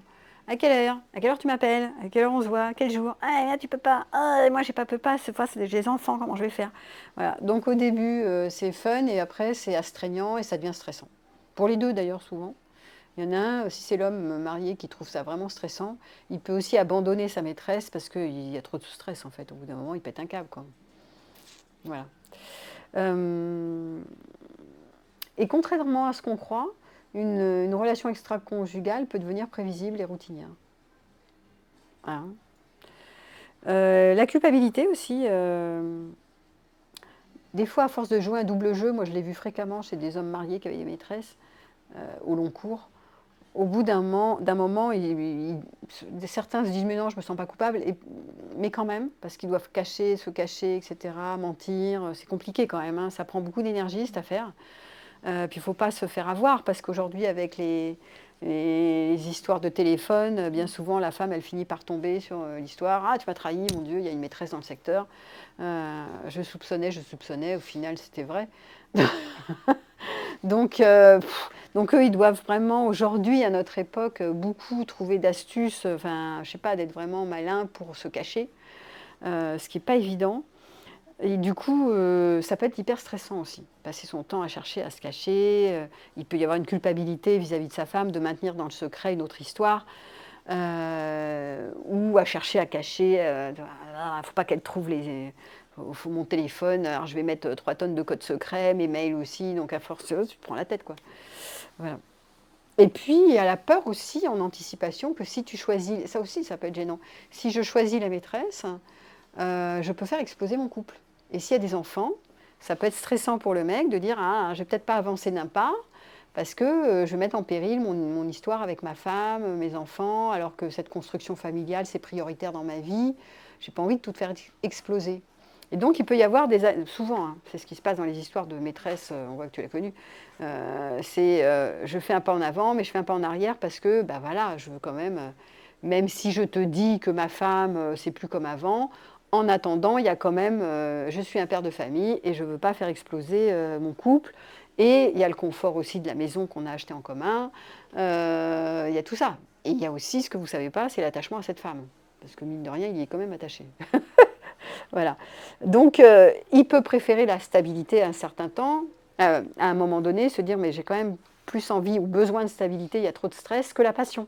Même si il est fou amoureux, parce qu'il y a cette pression morale de ne pas faire exploser le foyer, cette peur de divorcer, de partir dans l'inconnu, parce que ce n'est pas garanti, hein, c'est pas parce qu'il part sur la maîtresse qu'il y a une garantie que ça va bien se passer. D'ailleurs, j'ai une histoire comme ça. Il y a un de mes ex à moi qui a fait qui vit ça, qui est parti sur... voilà, il avait sa femme, sa maîtresse, 4 ans, sur le côté. Et donc, voilà, hésitation. Je pars, je reste, je pars, je reste. Donc, mais sa femme, il n'a rien à lui reprocher, il l'aime beaucoup. Hein, elle est très bien. Hein. C'est juste que la maîtresse, elle est très bien aussi, mais pour autre chose. C'est plus sexuel et elle est plus jeune. C'est un classique du genre. Hein. Je vous raconte cette histoire parce que c'est vraiment c'est le basique du basique. Et donc lui, bon, il dit ben non, je vais quand même pas quitter ma femme. Et puis c'est pas garanti que avec elle, qui est plus jeune que moi, si ok, on va peut-être, il y a des chances qu'on s'entende bien, mais dans 10 ans, quand je serai plus vieux, puisqu'elle a 10 ans de moins que moi, ou 15 ans de moins que moi, eh ben, est-ce qu'elle va rester elle? Parce que ma femme, c'est plus sûr qu'elle reste avec moi que ma maîtresse. Est-ce qu'elle va continuer à être aussi heureuse que maintenant? Et est-ce que sur le tard, elle ne va pas m'abandonner? Tu vois, le coup, pour l'instant, c'est moi qui l'abandonne, mais peut-être sur le tard, c'est pas garanti l'histoire. Il n'y a jamais de garantie dans une histoire, en fait. Et donc, il hésitait. Bon, à force d'hésiter, un pas, deux pas, 3 pas, il largue la... Souvent, c'est ce qui se passe. Hein. Il largue la maîtresse. Il y a des allers-retours dans ces histoires. Classique, il y a des allers-retours parce qu'il y a ces hésitations, ces histoires de culpabilité, mais l'histoire avec la maîtresse, c'est passionnel, donc c'est plus fort que tout, donc on y retourne, parce qu'on ne peut pas s'en empêcher. Au bout de 6 mois, on est là, ah là là, tu me manques tellement, c'est tellement beau ce qu'on a vécu ensemble. Il y en a qui connaissent, parce qu'ils vont s'y retrouver là-dedans. Mais on ne peut pas s'empêcher de se revoir, qu'est-ce que tu deviens, et hop, ça repart, comme du feu sur la paille, paf, ça repart. Et donc dans cette histoire, avec cette histoire que je vous racontais, bah, il a fini par bifurquer en disant bah, je divorce avec ma femme et je suis avec ma maîtresse maintenant. Sauf que maintenant, il n'est plus amoureux de sa maîtresse. Et je pense qu'il a les boules de faire exploser sa famille, auquel il tenait tant, parce que... Voilà. Donc toute une histoire. Mais c'est assez dramatique, je trouve. Parce qu'on aurait pu penser que la fin de l'histoire, c'est qu'il part avec sa maîtresse et qu'il est heureux, qu'il en fait sa femme en fait, qu'elle devient sa femme. Mais c'est compliqué parce que c'est aussi, il ne faut pas oublier que ces femmes qui sont des maîtresses, elles ont souvent des enfants et que ça fait des familles recomposées et que toi tu quittes tes enfants pour aller avec les enfants de l'autre. Enfin, c'est des histoires quand même, c'est complexe. C'est pas juste un plan comme ça. Voilà, voilà. Et donc du coup, il y a tout ça à prendre en ligne de compte. Et que ça complexifie parce que les familles recomposées, ça ne marche pas toujours. Hein. Et puis en plus que tu te dis, tiens, mais moi je m'occupe de ses enfants à elle, pendant ce temps-là, je ne m'occupe pas des miens. Donc il y a ça aussi le truc. Et donc du coup, tu commences à te sentir pas bien, même si tu l'aimes beaucoup, ça ne suffit pas, parce que tu es dans la réalité, tu la vois tous les jours, donc avant tu la voyais 2 heures par semaine, alors c'est plus pareil. Donc après, tu commences à regretter ce qui te manque, puisque le désir naît du manque. Donc du manque de ton foyer, du confort que tu avais avec ta femme, de l'attachement que tu avais avec ta famille. Et là, tu commences à bugger. Et je regrette l'histoire d'avant, c'était bien aussi, mais là je ne peux pas avoir les deux. Ben non, tu ne peux pas avoir les deux, parce que choisir c'est renoncer. C'est le problème de ces histoires d'amant maîtresse, c'est qu'à un moment donné, se positionner quelque part, choisir quelqu'un, c'est renoncer au reste. Et comme on est dans une époque où on veut tout, bah, même à l'époque, hein, mais c'est le problème de se positionner quelque part. Et ces maîtresses malheureuses qui ont l'espoir que cet homme va les choisir, très souvent, quand on regarde dans l'anamnèse, c'est-à-dire quand on regarde l'histoire, leurs histoires à elles, c'est soit du schéma abandon qui traîne, c'est-à-dire il y avait le père était trop absent, ou dans la famille, la sœur prenait plus des histoires de tierces en fait. Hein. Il y avait de la compétition avec la mère ou la compétition avec la sœur. En fait, il n'y avait pas la place, elle n'avait pas la place. Donc, elle était en rivalité déjà pour prendre la place avec quelqu'un d'autre dans la famille, avec la mère ou avec si c'est une fille, hein, ou avec une sœur. Et donc, ou avec d'autres enfants. Et donc, du coup, cette rivalité, elle connaît. Et en fait, l'idée, c'est cette fois-ci, je vais gagner. C'est-à-dire, je vais arriver à être choisie, à être l'élue et la favorite. Il me choisira. Donc, je me mets dans une histoire à trois pour répéter une histoire de départ, pour qu'au final, cette fois, je vais me guérir en faisant en sorte qu'il me choisisse. Mais comme je me mets dans une histoire à trois et que j'y reste, je ne suis pas obligée d'y rester, hein, mais comme j'y reste, en ayant l'espoir qu'il me choisisse, et bien là, forcément, je me ramasse, parce qu'il y a des chances qu'ils ne me choisissent pas, en fait. Il y a plus de chances qu'ils ne me choisissent pas qu'ils me choisissent, en général. Et quand ils me choisissent, c'est pas gagné que ça marche, en plus. Mais bon, mais c'est intéressant de voir ce truc de je veux absolument être la choisie. Hein, c'est ça qui se joue dans la répétition du trio, parce que c'est un trio quand même. Il y a la maîtresse, le mari, la femme. Donc c'est une histoire à trois, on est dans un trio. Donc dans ce trio, je veux absolument rentrer dans l'histoire pour prendre ma place. Pour avoir toute la place, pas ma place, pour avoir toute la place, être la prums sur le podium. Ça veut dire qu'auparavant, j'ai eu à me battre déjà pour avoir cette place de choix. Que j'ai jamais tellement eu, j'ai dit, c'est un rapport avec l'estime de soi, c'est un rapport avec la place. Et donc ce qui est excitant, parce que c'est excitant de rentrer dans un trio pour batailler avec la rivale, pour être la choisie. C'est excitant, c'est un système de je vais me guérir avec ça, mais je ne me guéris jamais vraiment, parce que je ne triomphe pas en général. Même quand je capte le mec, après ça fait un peu chute. Ça marche, c'est jamais génial en fait. Donc au final, tu gagnes jamais dans ces histoires-là. Tu répètes un scénario, souvent excitatoire, parce qu'en plus quand il y a la rivale, bah, ça t'excite. Même sexuellement, c'est excitant d'avoir une rivale dans les parages que tu fantasmes. Même si tu la vois pas, tu vois pas son mari en train de faire l'amour avec sa femme, mais même s'il te dit je le fais pas, tu l'imagines quand même en conquérant chez lui. Passant des bons moments partagés avec sa femme, et ça, tu deviens jalouse, et en étant jalouse, c'est excitatoire. Vous voyez, il y a tout un système assez malsain d'ailleurs, assez pervers, mais qui est compréhensible. En tout cas, on comprend pourquoi cette maîtresse y tient, et ne veut pas lâcher l'affaire.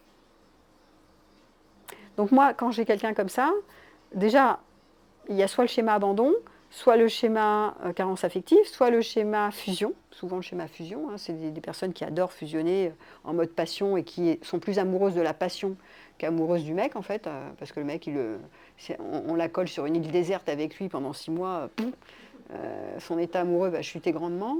Mais en fait, je suis amoureuse de la passion et de la fusion que je vis, des moments fusionnels que je vis avec lui.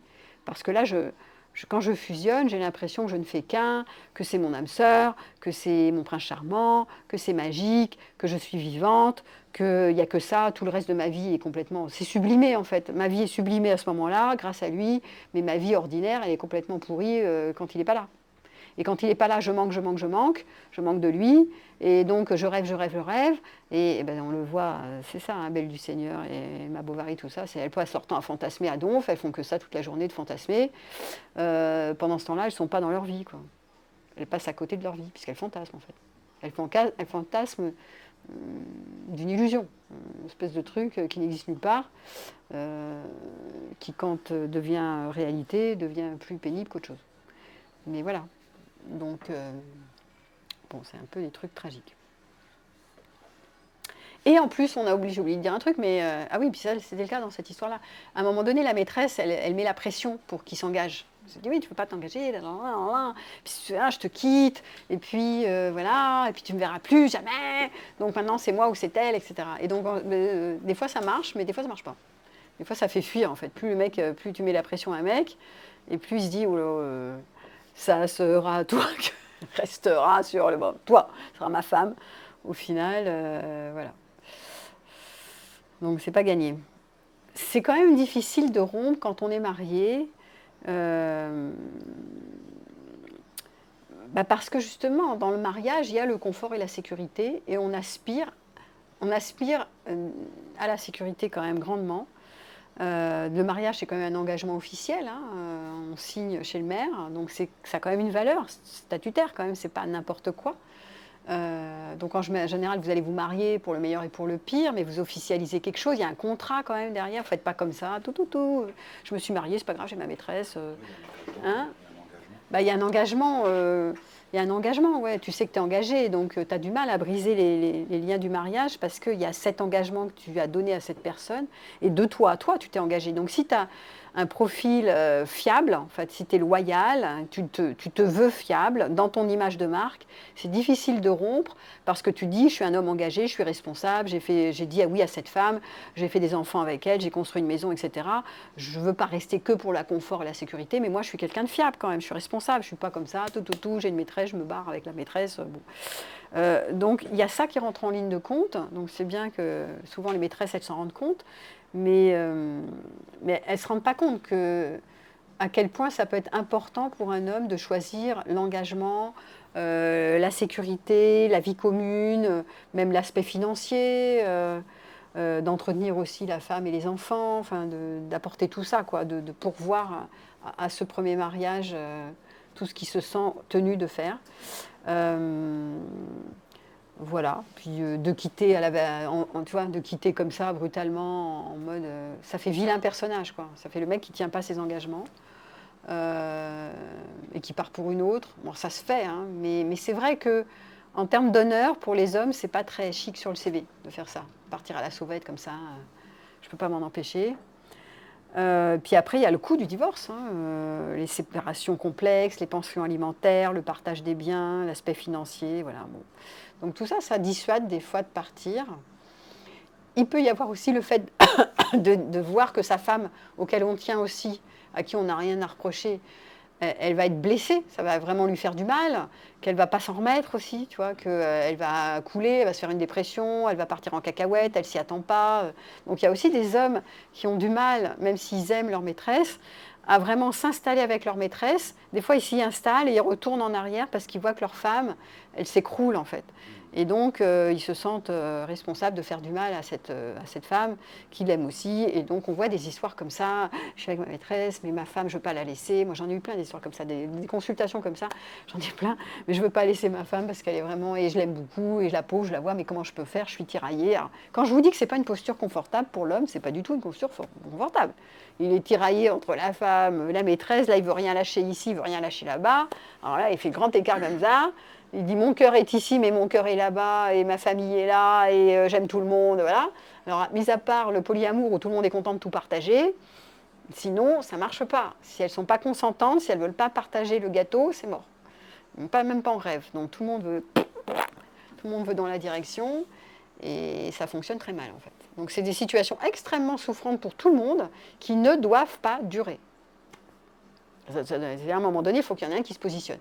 Dans ces histoires à trois, en général, ce que je dis souvent, c'est de toute façon, si personne choisit, il y en a un qui souffle le plus, il va choisir. Quand ça se sait. Quand ça ne se sait pas, bon, la femme, elle ne le sait pas, donc elle ne sait pas.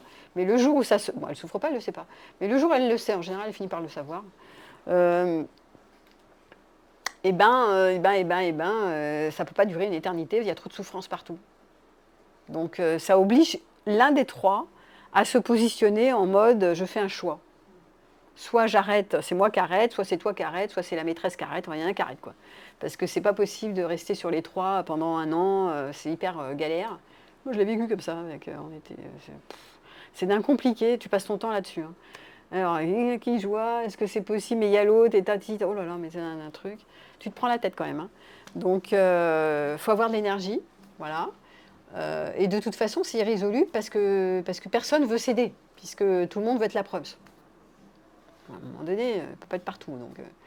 Donc c'est celui qui souffre le plus qui, en général, met un terme, ou celui qui souffle moins, c'est-à-dire celui qui est le plus raisonnable. Parce que souvent, celui qui souffle le plus, c'est le plus gros dépendant affectif. Donc il n'arrive pas à lâcher, et voire il va presque jusqu'à se suicider. Hein. Il y en a, ils vont vraiment très loin parce qu'ils ne veulent pas lâcher l'affaire. Parce qu'ils n'arrivent pas à lâcher l'affaire. Ils sont accrochés graves, et même s'ils savent que, par exemple, la maîtresse, elle sait qu'il ne veut pas lâcher sa femme, il l'a lâché une fois, mais il veut y retourner, ou je ne sais pas quoi, mais elle n'arrive pas à le lâcher, en fait. Donc c'est la femme qui est obligée de lâcher l'affaire, ou le mari. Enfin bon, il y en a un qui dit, bon, maintenant, stop, on ne peut plus rester à 3 comme ça, c'est pas possible. C'est ingérable, le truc. Alors des fois, c'est des trucs à 4. Hein. Là, je vous avais raconté l'histoire où ils étaient 2 couples. Et hop, mais ça se marie pas, ça ne marche pas non plus très bien. Là. Les couples, parce que comme si, des fois on le voit dans les films comme ça. Alors tu as 2 couples, et les 2, là, ils sont amants-maîtresses pendant que les 2 autres aussi, tu vois, ou pas. Voilà, des trucs comme ça. Et, hein, mais bon, c'est un peu contemporain comme truc. Ça a le mérite d'être expérimenté, mais ça fonctionne moyen. Genre, je l'ai vu aussi, ça. C'est dans les... ça pour ça, de Lelouch. Ouais, il y avait ça. Et puis, moi, je l'ai vu aussi dans le milieu du polyamour, on l'a, ça. Parce que c'est autorisé, donc tout le monde sait, tu vois, je suis en couple, je rencontre un couple ouvert, et hop, on part dans l'histoire. Genre, bon, au début, ça se fait pas forcément. Et puis après, oh, bah, t'es sorti avec elle bah, moi, je vais sortir avec son mec, tiens, quelle bonne idée. Pourquoi pas, hein, puisque tout est ouvert. Et mais ça se passe bien, finalement, c'est bien aussi avec lui. Ah, bah, on s'entend super bien, on est amoureux d'ailleurs, tiens, en fait. Ah, vous êtes amoureux? Bah, nous aussi. Alors, on fait d'où? Tu vois, on fait... Alors, au début, c'est hyper excitant parce que tout le monde sait tout, tout le monde est amoureux, tout le monde, tu vois, tout le monde s'aime, c'est peace and love, quoi, ces trucs-là. Et puis après, ça part un peu en cacahuète parce que ça défie les lois de l'attachement. Donc, au bout d'un moment, il y en a un qui dit ah oui, mais moi, j'ai plus assez de temps pour te voir. Et puis finalement, tu pars plus sur elle que sur moi. Tu la préfères, tu le préfères. Ça part dans des trucs, c'est pas du tout prévisible. Mais au départ, c'est très peace love, on est super content. Ah ouais, super, tu vas avec elle, moi pendant ce temps, je vais avec lui, trop bien et tout. Puis après, ça part en cacahuète. Mais au début, c'est pas mal. Mais c'est des trucs, il faut les expérimenter, hein, si vous pouvez. Hein, parce que ça, c'est les plans modernes. On fait ça dans notre société aujourd'hui, dans le milieu du polyamour. Voilà, ça s'expérimente, ça tient pas très. En plus, les couples que j'avais vus comme ça, en double couple, qui vivaient ça, ils se sont fracassés. La fille a été, mais je comprends pas pourquoi ça marche pas, ça devrait marcher. Sur le papier, ça a été marché, puisque tout le monde était content de partager tout le monde, on partage l'amour, on s'enrichit, ça devrait marcher, puisqu'on s'aime tous. Donc pourquoi est-ce que lui, il veut plus être avec moi maintenant, il préfère passer plus de temps avec elle qu'avec moi? Oh là là, c'est un truc. Au secours. Bon. Voilà. Alors, selon une étude, il y a environ 30% des hommes infidèles, une étude de l'INED, l'Institut national d'études démographiques. 30% des hommes infidèles affirment avoir envisagé de quitter leur épouse pour leur maîtresse, mais seuls 10% passent réellement à l'acte. Voilà. Donc, pas tant que ça, vous saurez quand même. Voilà, et même à notre époque, hein, malgré la libération des mœurs dont je parlais, l'infidélité reste toujours globalement mal perçue, même si elle est révélée au grand jour. Hein, il y a le jugement des proches, hein, dans certains cercles professionnels ou dans certains cercles sociaux. Une fois que tu le sais, la liaison extra-conjugale peut nuire à ta réputation. Hein, si on sait que tu es un homme marié, qui a une maîtresse, ça affiche mal hein, sur le marché. Ça dépend où tu travailles, mais voilà. C'est notamment vrai pour les chefs d'entreprise ou les personnalités publiques. Tu n'es pas censé. En France, on est un peu cool avec ça, je trouve. Aux États-Unis, tu l'as moins hein, quand même. Bah, attends, tout ça, ils se l'autorisaient, c'était caché, mais pas tant que ça. Aux États-Unis, ça passe pas du tout, là, ces plans-là. Là. Voilà, l'entourage qui influence aussi. Tu as les amis, hein, les collègues ou la famille qui vont inciter cet homme à rompre avec sa maîtresse. Parce que tu as des engagements, il y a des conséquences, tu vas pas pour les enfants, etc. Donc tu as souvent les cercles de proches qui vont influencer ou qui peuvent influencer. Et puis, voilà, dans certaines sociétés traditionnelles, dans des milieux conservateurs, ça ne se fait pas. Tu peux être rejeté de la société ou de ton cercle de manière sévère, hein, en étant complètement en rupture ou en isolement avec avec les membres de ta famille ou avec ton clan, etc., ou tes groupes d'appartenance. Donc ça dépend dans quel milieu tu navigues. Si tu es dans un milieu plutôt ouvert d'esprit, ça va. Si tu es dans un milieu traditionnel fermé, tu prends cher en fait. Hein. On va t'isoler, on va t'exclure, t'es vraiment à bannir, quoi. T'es la mauvaise personne qui fait du mal à tout le monde. Et la maîtresse aussi, elle est répudiée parce que la maîtresse, elle est non seulement délaissée, mais répudiée parce que c'est la méchante qui fait exploser le couple, hein, comme je l'ai dit. Hein.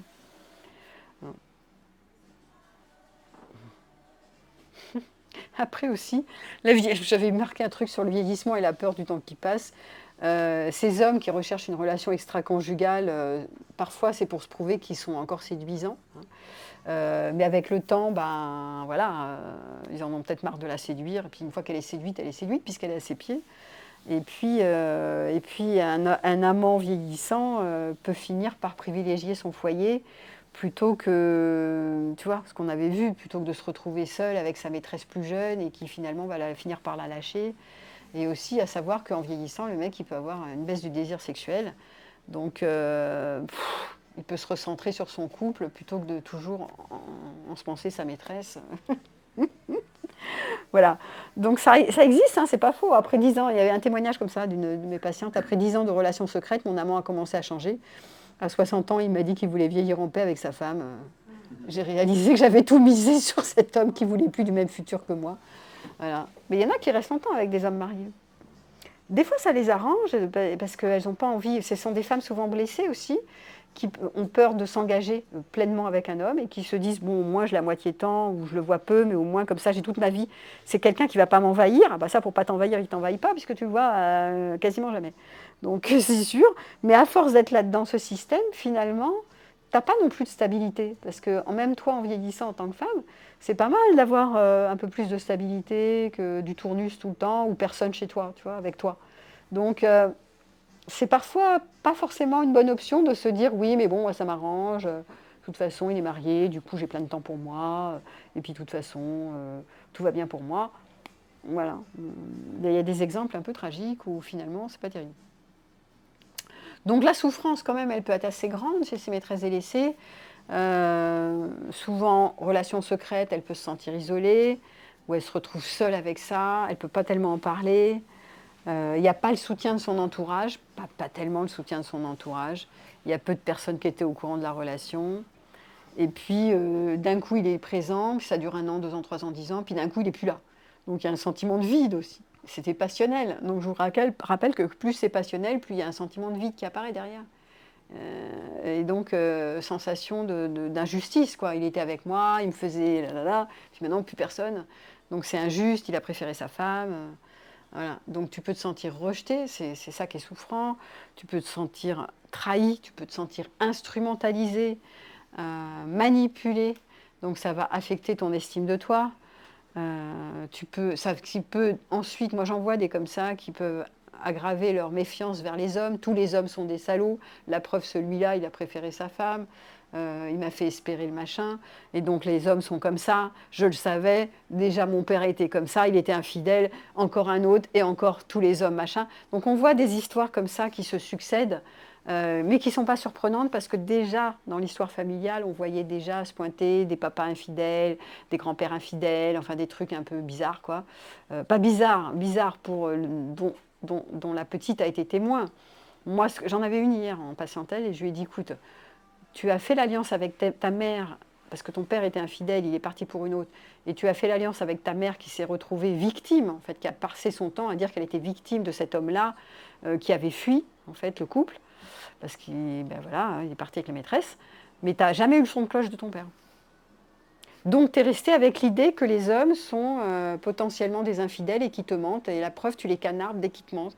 Donc c'est ça, elle est super méfiante, et elle part du principe que les hommes ne sont pas à la hauteur, ce qui n'est pas plus vrai que les femmes. Hein. C'est juste que là, dans son histoire, son père a été infidèle, et elle n'a jamais été regardée, examinée, les différents éléments qu'elle n'a jamais eu, le son de cloche du père et tous les autres éléments du système familial, qui fait que pourquoi le père aussi il est parti avec la maîtresse. et la mère est aussi responsable de cette histoire. C'est pas plus une victime que bon bref. Mais comme lui, il était petit, qu'il a vu sa mère hyper malheureuse, c'était forcément lui le méchant, et donc forcément les hommes sont méchants. Donc on voit des histoires comme ça qui traînent, et c'est toujours intéressant d'interroger dans le passé, soit les histoires de tierces, comment j'ai dû rivaliser, comment je prenais pas ma place, ou comment les hommes de cette famille étaient déjà infidèles. Il y avait dans mon histoire familiale des hommes infidèles, et comme par hasard, je suis attirée par des hommes infidèles, ou des hommes mariés, ou des amours impossibles, que je répète. Ce sont des répétitions transgénérationnelles bien souvent. Hein. C'est comme si toi, tu veux les réparer. Voilà. Donc voilà, c'est pas... Voilà. Contrairement à une épouse trompée, les épouses trompées qui, elles, bénéficient souvent du soutien de l'entourage, puisque c'est les femmes. Donc elles méritent du soutien, parce que c'est l'homme qui est un salaud. La maîtresse, elle est rarement considérée comme une victime, elle est considérée comme celle qui a piqué, qui était la méchante, qui n'aurait pas dû, et qui le savait dès le départ, et c'est de sa faute. Voilà, hop. Donc elle est coupable. Donc, mais on méconnaît son chagrin, on méconnaît sa souffrance, hein, parce que la relation était illégitime. Donc du coup, ça peut encore aggraver sa douleur, la renfermer sur elle, surtout si elle se sent aussi coupable. Voilà un peu l'histoire des maîtresses délaissées. Alors, est-ce que vous avez des témoignages ou des questions, ou est-ce que vous avez été dans cette posture? Est-ce que ça vous est arrivé de passer par là? Certainement, je pense. Ouais. Tu veux pas forcément témoigner de ton histoire, mais plutôt de la souffrance, de comment ça peut abîmer, en fait. Ouais. Oui. Comment ça peut générer de la souffrance. Moi, ce qui m'intéresse, c'est de parler de comment ces femmes-là, finalement, souffrent vraiment, quoi. C'est pas... Il y a le problème de l'attente, parce qu'effectivement, il y a le fantasme, et donc là, c'est la bonne attente, on va dire, et aussi l'attente... L'espoir. Les moments sans lui, et pas forcément l'espoir, mais les moments où... tu manques. Voilà. Mais j'avais une question sur les hommes. Là, on a traité le cas d'un homme qui trompe sa femme pour une autre femme, mais le conquérant, en fait. Le séducteur. Voilà, le séducteur. Oui, c'est quoi la question? Dynamique. Quelle est ta question? Je me demande si, dans une certaine mesure, ça rejoint pas la même chose. C'est une volonté de conquête. Oui, c'est des personnalités, on appelle ça les personnalités narcissiques, qui aiment avoir convoler, séduire, et une fois que l'objet est plus ou moins acquis, et que l'état amoureux tombe, ils sont un peu encombrés, quoi. Voilà, c'était liaison dangereuse, c'était trucs comme ça. Tu lâches aussi, tu as des femmes pareilles, hein, dans la même posture narcissique aussi. Hein. Mais là, puisqu'on était sur la maîtresse délaissée, donc là tu parles des hommes, oui, c'est des personnalités narcissiques, mais c'est bien de savoir que tu tombes sur un homme qui a une personnalité narcissique, donc charmante, brillante, intéressante, qui va te faire tomber amoureuse, certes, mais qui ne peut pas s'empêcher de séduire, puisque c'est plus fort que lui. Et puis c'est le truc de la liberté, je ne veux pas être empêchée, je veux être libre. Et puis c'est bien d'avoir plusieurs personnes, parce qu'on peut avoir tout. Hein, c'est la personnalité narcissique, non seulement c'est séduire, plaire, parce que ça lui augmente sa valeur, ça la rassure sur sa valeur, mais c'est aussi tout avoir, tout posséder, avec l'illusion de la satisfaction totale. Plus je ne serai pas frustrée. Moi, je suis frustrée. Plus j'ai une femme et une amante, moi, je suis frustrée, puisqu'on sait qu'une personne ne peut pas nous combler. Aucune personne sur Terre ne va nous combler. Donc, c'est juste impossible. Donc, tu en as une pour ça et l'autre pour ça. Donc, tu es déjà plus comblé. Donc déjà, ça va mieux. Tu es un peu plus satisfait, d'accord?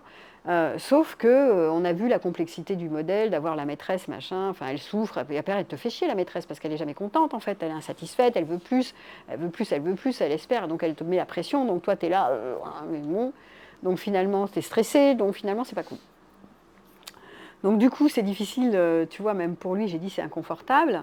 Et effectivement, ces personnalités séductrices, elles ont du mal à ne pas à renoncer à la liberté, c'est-à-dire à tout avoir. Et je veux ça et ça, parce que ça et ça, c'est mieux que ça.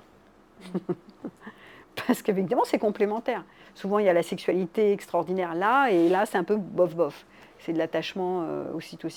Et donc, du coup, pas que, mais c'est des cas fréquents. Et donc, du coup, ils veulent renoncer à rien.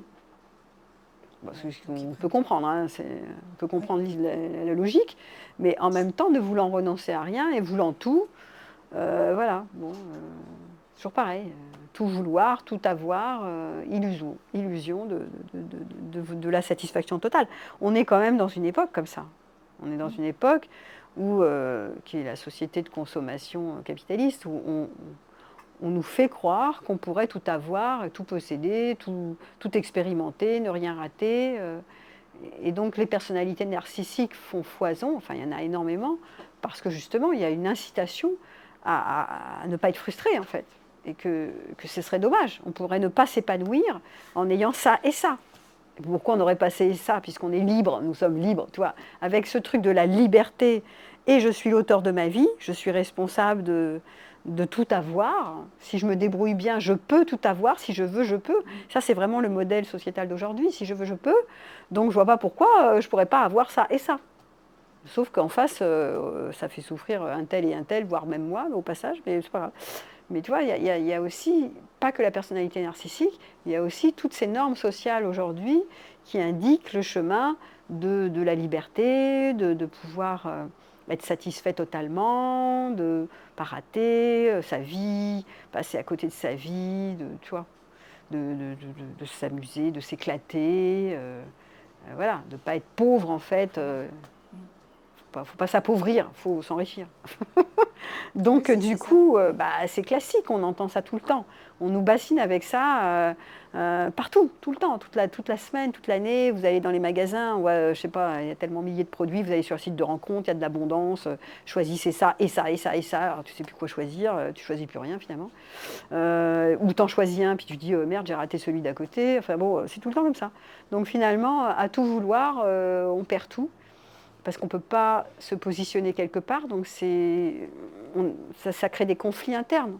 On est instable en fait, on veut ça et ça, mais comme ça ne marche pas, donc du coup on ne sait pas quoi lâcher, on ne veut pas renoncer, donc on renonce et puis après ah, mais je veux quand même ça, remettez-moi la maîtresse parce que quand même elle était bien, ah mais du coup mais je vais perdre ça, bah non je ne veux pas perdre la femme et les enfants, mais je veux bon les trucs, à un moment donné si tu te mets quelque part tu lâches l'autre. Tu lâches l'affaire. Mais choisir, c'est renoncer. Et on est dans une période où on ne veut pas renoncer. C'est très compliqué. On est des ados insatisfaits. On le voit pour l'écologie de la planète, on le voit pas, mais surtout, on est vraiment dans ce modèle-là où c'est extrêmement compliqué de se mettre sur une chose, de s'y engager, de s'y tenir, parce que ça veut dire qu'on n'aura pas tout. Et comme c'est le miroir aux alouettes, de croire qu'on pourrait tout avoir et qu'on pourrait en être satisfait et avoir le bonheur grâce à tout avoir, non, même si on a tout, on l'a vu, là, la maîtresse, tu te prends la maîtresse et tu vis avec elle pendant 6 mois, oui, bon, bah, c'est bien les 3 premiers mois. Puis après, ça commence à ramer. Donc, voilà. Alors, je mets quand même un bémol, parce qu'on va encore me dire, mais t'exagères. Il y a quand même des couples recomposés où l'homme marié est parti avec la maîtresse, et ça s'est bien passé aussi, hein, ça arrive. Hein. Des fois, il y a des couples heureux aussi. Hein, ça arrive aussi, où l'histoire, le socle familial avec la femme mariée se passait vraiment pas bien, c'était une histoire pourrie, où c'était vraiment nul, où ils se faisaient du mal tous les deux, et il valait mieux passer sur une autre histoire. C'est vrai aussi, mais c'est pas systématiquement vrai. Voilà. C'est pas à tous les coups que ça marche, c'est souvent plus compliqué qu'on ne le croit. Tu es d'accord avec ça? Ouais. Hein. Ouais, ouais. Il faut effectivement que tout l'ensemble, Ouais, avec qu'il les soit enfants. soutenu et effectivement tout l'entourage valide son choix. Ouais, l'entourage, qu'il ne soit pas trop seul, parce que c'est vrai que partir avec une maîtresse, ça fait pas chic sur le CV, y compris pour Ça lui, dépend, pour sa il y en a qui famille. Ou pour... l'expliquent bien, qui sont vraiment tombés amoureux et ils sont Oui, sincères et où la famille l'entend. oui, non, mais c'est sûr. Après, il n'y a pas que l'histoire de la famille. Tu as Non, les oui, amis, tu as la socialement. réputation, Mm, tu as mm. le travail, tu as l'engagement de soi à soi. Je suis quelqu'un d'engagé, je ne laisse pas tomber comme ça les... Bon, alors tu as plein de facteurs, c'est complexe, hein. Il y a plein de facteurs qui rentrent en ligne de compte. Mais c'est pas une... Alors, on s'imagine, le mec, il est content, il a une femme et une maîtresse. Non, c'est pas fun du tout. Hein. Il y en a même qui se mettent des stress. Moi, j'en ai vu des hommes qui me consultent dans des états de stress, mais avancés, mais de chez avancé, qui n'osent pas annoncer ça. Moi, j'en ai vu un comme ça, qui n'osait pas annoncer à sa femme qu'il aimait tellement Elle a passé des années à la séduire. C'était sa femme, elle était extraordinaire. Et la maîtresse encore plus extraordinaire. Alors donc, lui, il a mis 1 an avant de dire à sa femme qu'il voulait la quitter pour sa maîtresse, mais il était comme ça. Hein. Il était dans un stress, mais majeur, quoi. Et on ne pouvait plus. D'ailleurs, il tombait malade quand il m'a vu. C'était un mannequin, un mec super beau, avec deux nanas géniales. Enfin bon, bref, on s'en fout. Mais ça faisait people, quoi, son truc. Mais bon, peu importe. Il a dit à la femme ou pas? Il a dit, il a annoncé à sa femme, elle, évidemment, elle tombait de haut parce qu'il avait tellement séduit, tout louangé, machin, elle était tellement la femme de sa vie, là, qu'elle tombe de haut, tu vois, d'un coup, la femme de sa vie, poum, je suis plus rien. C'est pas comme si c'était un couple qui n'allait pas. Ouais. Avec plusieurs enfants, ça se passait super bien, sauf qu'il rencontre l'autre mannequin, parce que c'était des mannequins, je suis mannequin là-dedans, donc il rencontre l'autre, donc il y a plus de facilité à jouer le playboy, et elle aussi, et donc, ah bah oui, bah, il se passe autre chose, parce que de toute façon, quand tu goûtes à autre chose, chaque saveur est unique. Donc, comme je l'ai dit tout à l'heure, on est toujours frustré sur un au bout d'un moment. Donc, quand tu goûtes le deuxième, bah, tu es sur la glace au chocolat, j'aime bien la glace au chocolat, j'en mange tous les jours. Mais ah, la vanille, c'est bien, c'est sympa, tiens. Oh, pas mal. Donc, et si je mange que de la vanille, après, je vais peut-être me taper un peu de pistache, tiens. Mais voilà, mais c'est vrai. Si tu es là, et puis tu te dis, bon. J'ai pas la suite, moi. Je sais qu'à un moment donné, il hésitait. Moi, de toute façon, j'ai aucun avis là-dessus. J'ai pas de jugement moral si c'est mieux de partir avec elle ou elle. Ce que je reflète, c'est, en général, ce que je fais, moi, c'est je reflète le conflit entre, il y a une part qui a peur d'annoncer à sa femme la trahison, là, la mauvaise nouvelle, mais il y a une part qui peut pas s'empêcher de partir sur la glace à la vanille. Donc, je lui disais à cette époque, je me rappelle très bien, je lui ai dit, de toute façon, vu la puissance, l'énergie que tu mets dans l'investissement avec la glace à la vanille, il va falloir que tu ailles au bout de toute façon. Même si tu te rends compte a posteriori que tu regrettes ta glace au chocolat, je pense que de toute façon, vu l'endroit où il y a l'énergie psychique, émotionnelle et amoureuse, il va falloir que tu ailles au bout de l'histoire. Donc c'était plus fort que lui, il fallait qu'il aille manger la glace à la vanille. Hein. Mais bon, c'est pas grave, après, les choses se font, puis se défont, puis se refont, enfin, il se passera autre chose. Tu pars dans une direction, tu pars. De toute façon, c'est plus fort que moi, donc vas-y, fais-le, puis après tu verras. Je te dis, il n'y a pas de regret, puisqu'il n'y a pas de réussite, il n'y a pas d'échec. Il n'y a pas de réussite, c'est juste que voilà, il se passera autre chose, et puis encore autre chose, et puis encore autre chose, que des expériences. Mais quand c'est plus fort que toi, bah, assume-le, quoi. Ouais, c'est aussi ça, vivre. Bah, c'est vivre aussi, c'est à un moment donné, un choix se fait à travers toi, parce qu'il y a tellement d'énergie et d'illusions dans la glace à la vanille, ça va me changer de ma glace au chocolat, et puis pour l'instant elle est meilleure que la glace au chocolat, même si j'adore le chocolat, et puis le chocolat, je ne peux pas avoir le chocolat et la vanille, puisque le chocolat ne veut pas que je reste avec la vanille, donc voilà, donc du coup ça fait ça, quoi. Donc voilà, ça fait des histoires compliquées, et puis ça, c'est pas grave, il se passera toujours quelque chose derrière. Ça fait la morale de l'histoire, même la femme qui est là, la glace au chocolat, qui va être déçue, trahie, machin, elle va s'en remettre, il va se passer autre chose, elle va apprendre des choses, elle va vivre d'autres choses, et tout le monde vivra d'autres choses. La vie continue en fait, c'est pas dramatique. Bon voilà. Eh bien écoutez, merci pour tout. Et puis bonne soirée, bon appétit surtout. Sinon, le PowerPoint, ah oui, vous pourrez le trouver sur... derrière la vidéo, sous la vidéo, je mettrai le lien sur le PowerPoint que vous pourrez retrouver tous les éléments que j'ai énoncés. Vous pouvez aussi aller sur mon site à événements et trouver toutes les autres conférences que je donne, véroniquecohn.com. Je donne des conférences tous les 15 jours, des formations en ligne. Et puis vous pouvez vous abonner à ma newsletter aussi si vous le souhaitez. Vous aurez toutes les informations comme ça, en allant sur mon site. Voilà, bonne soirée.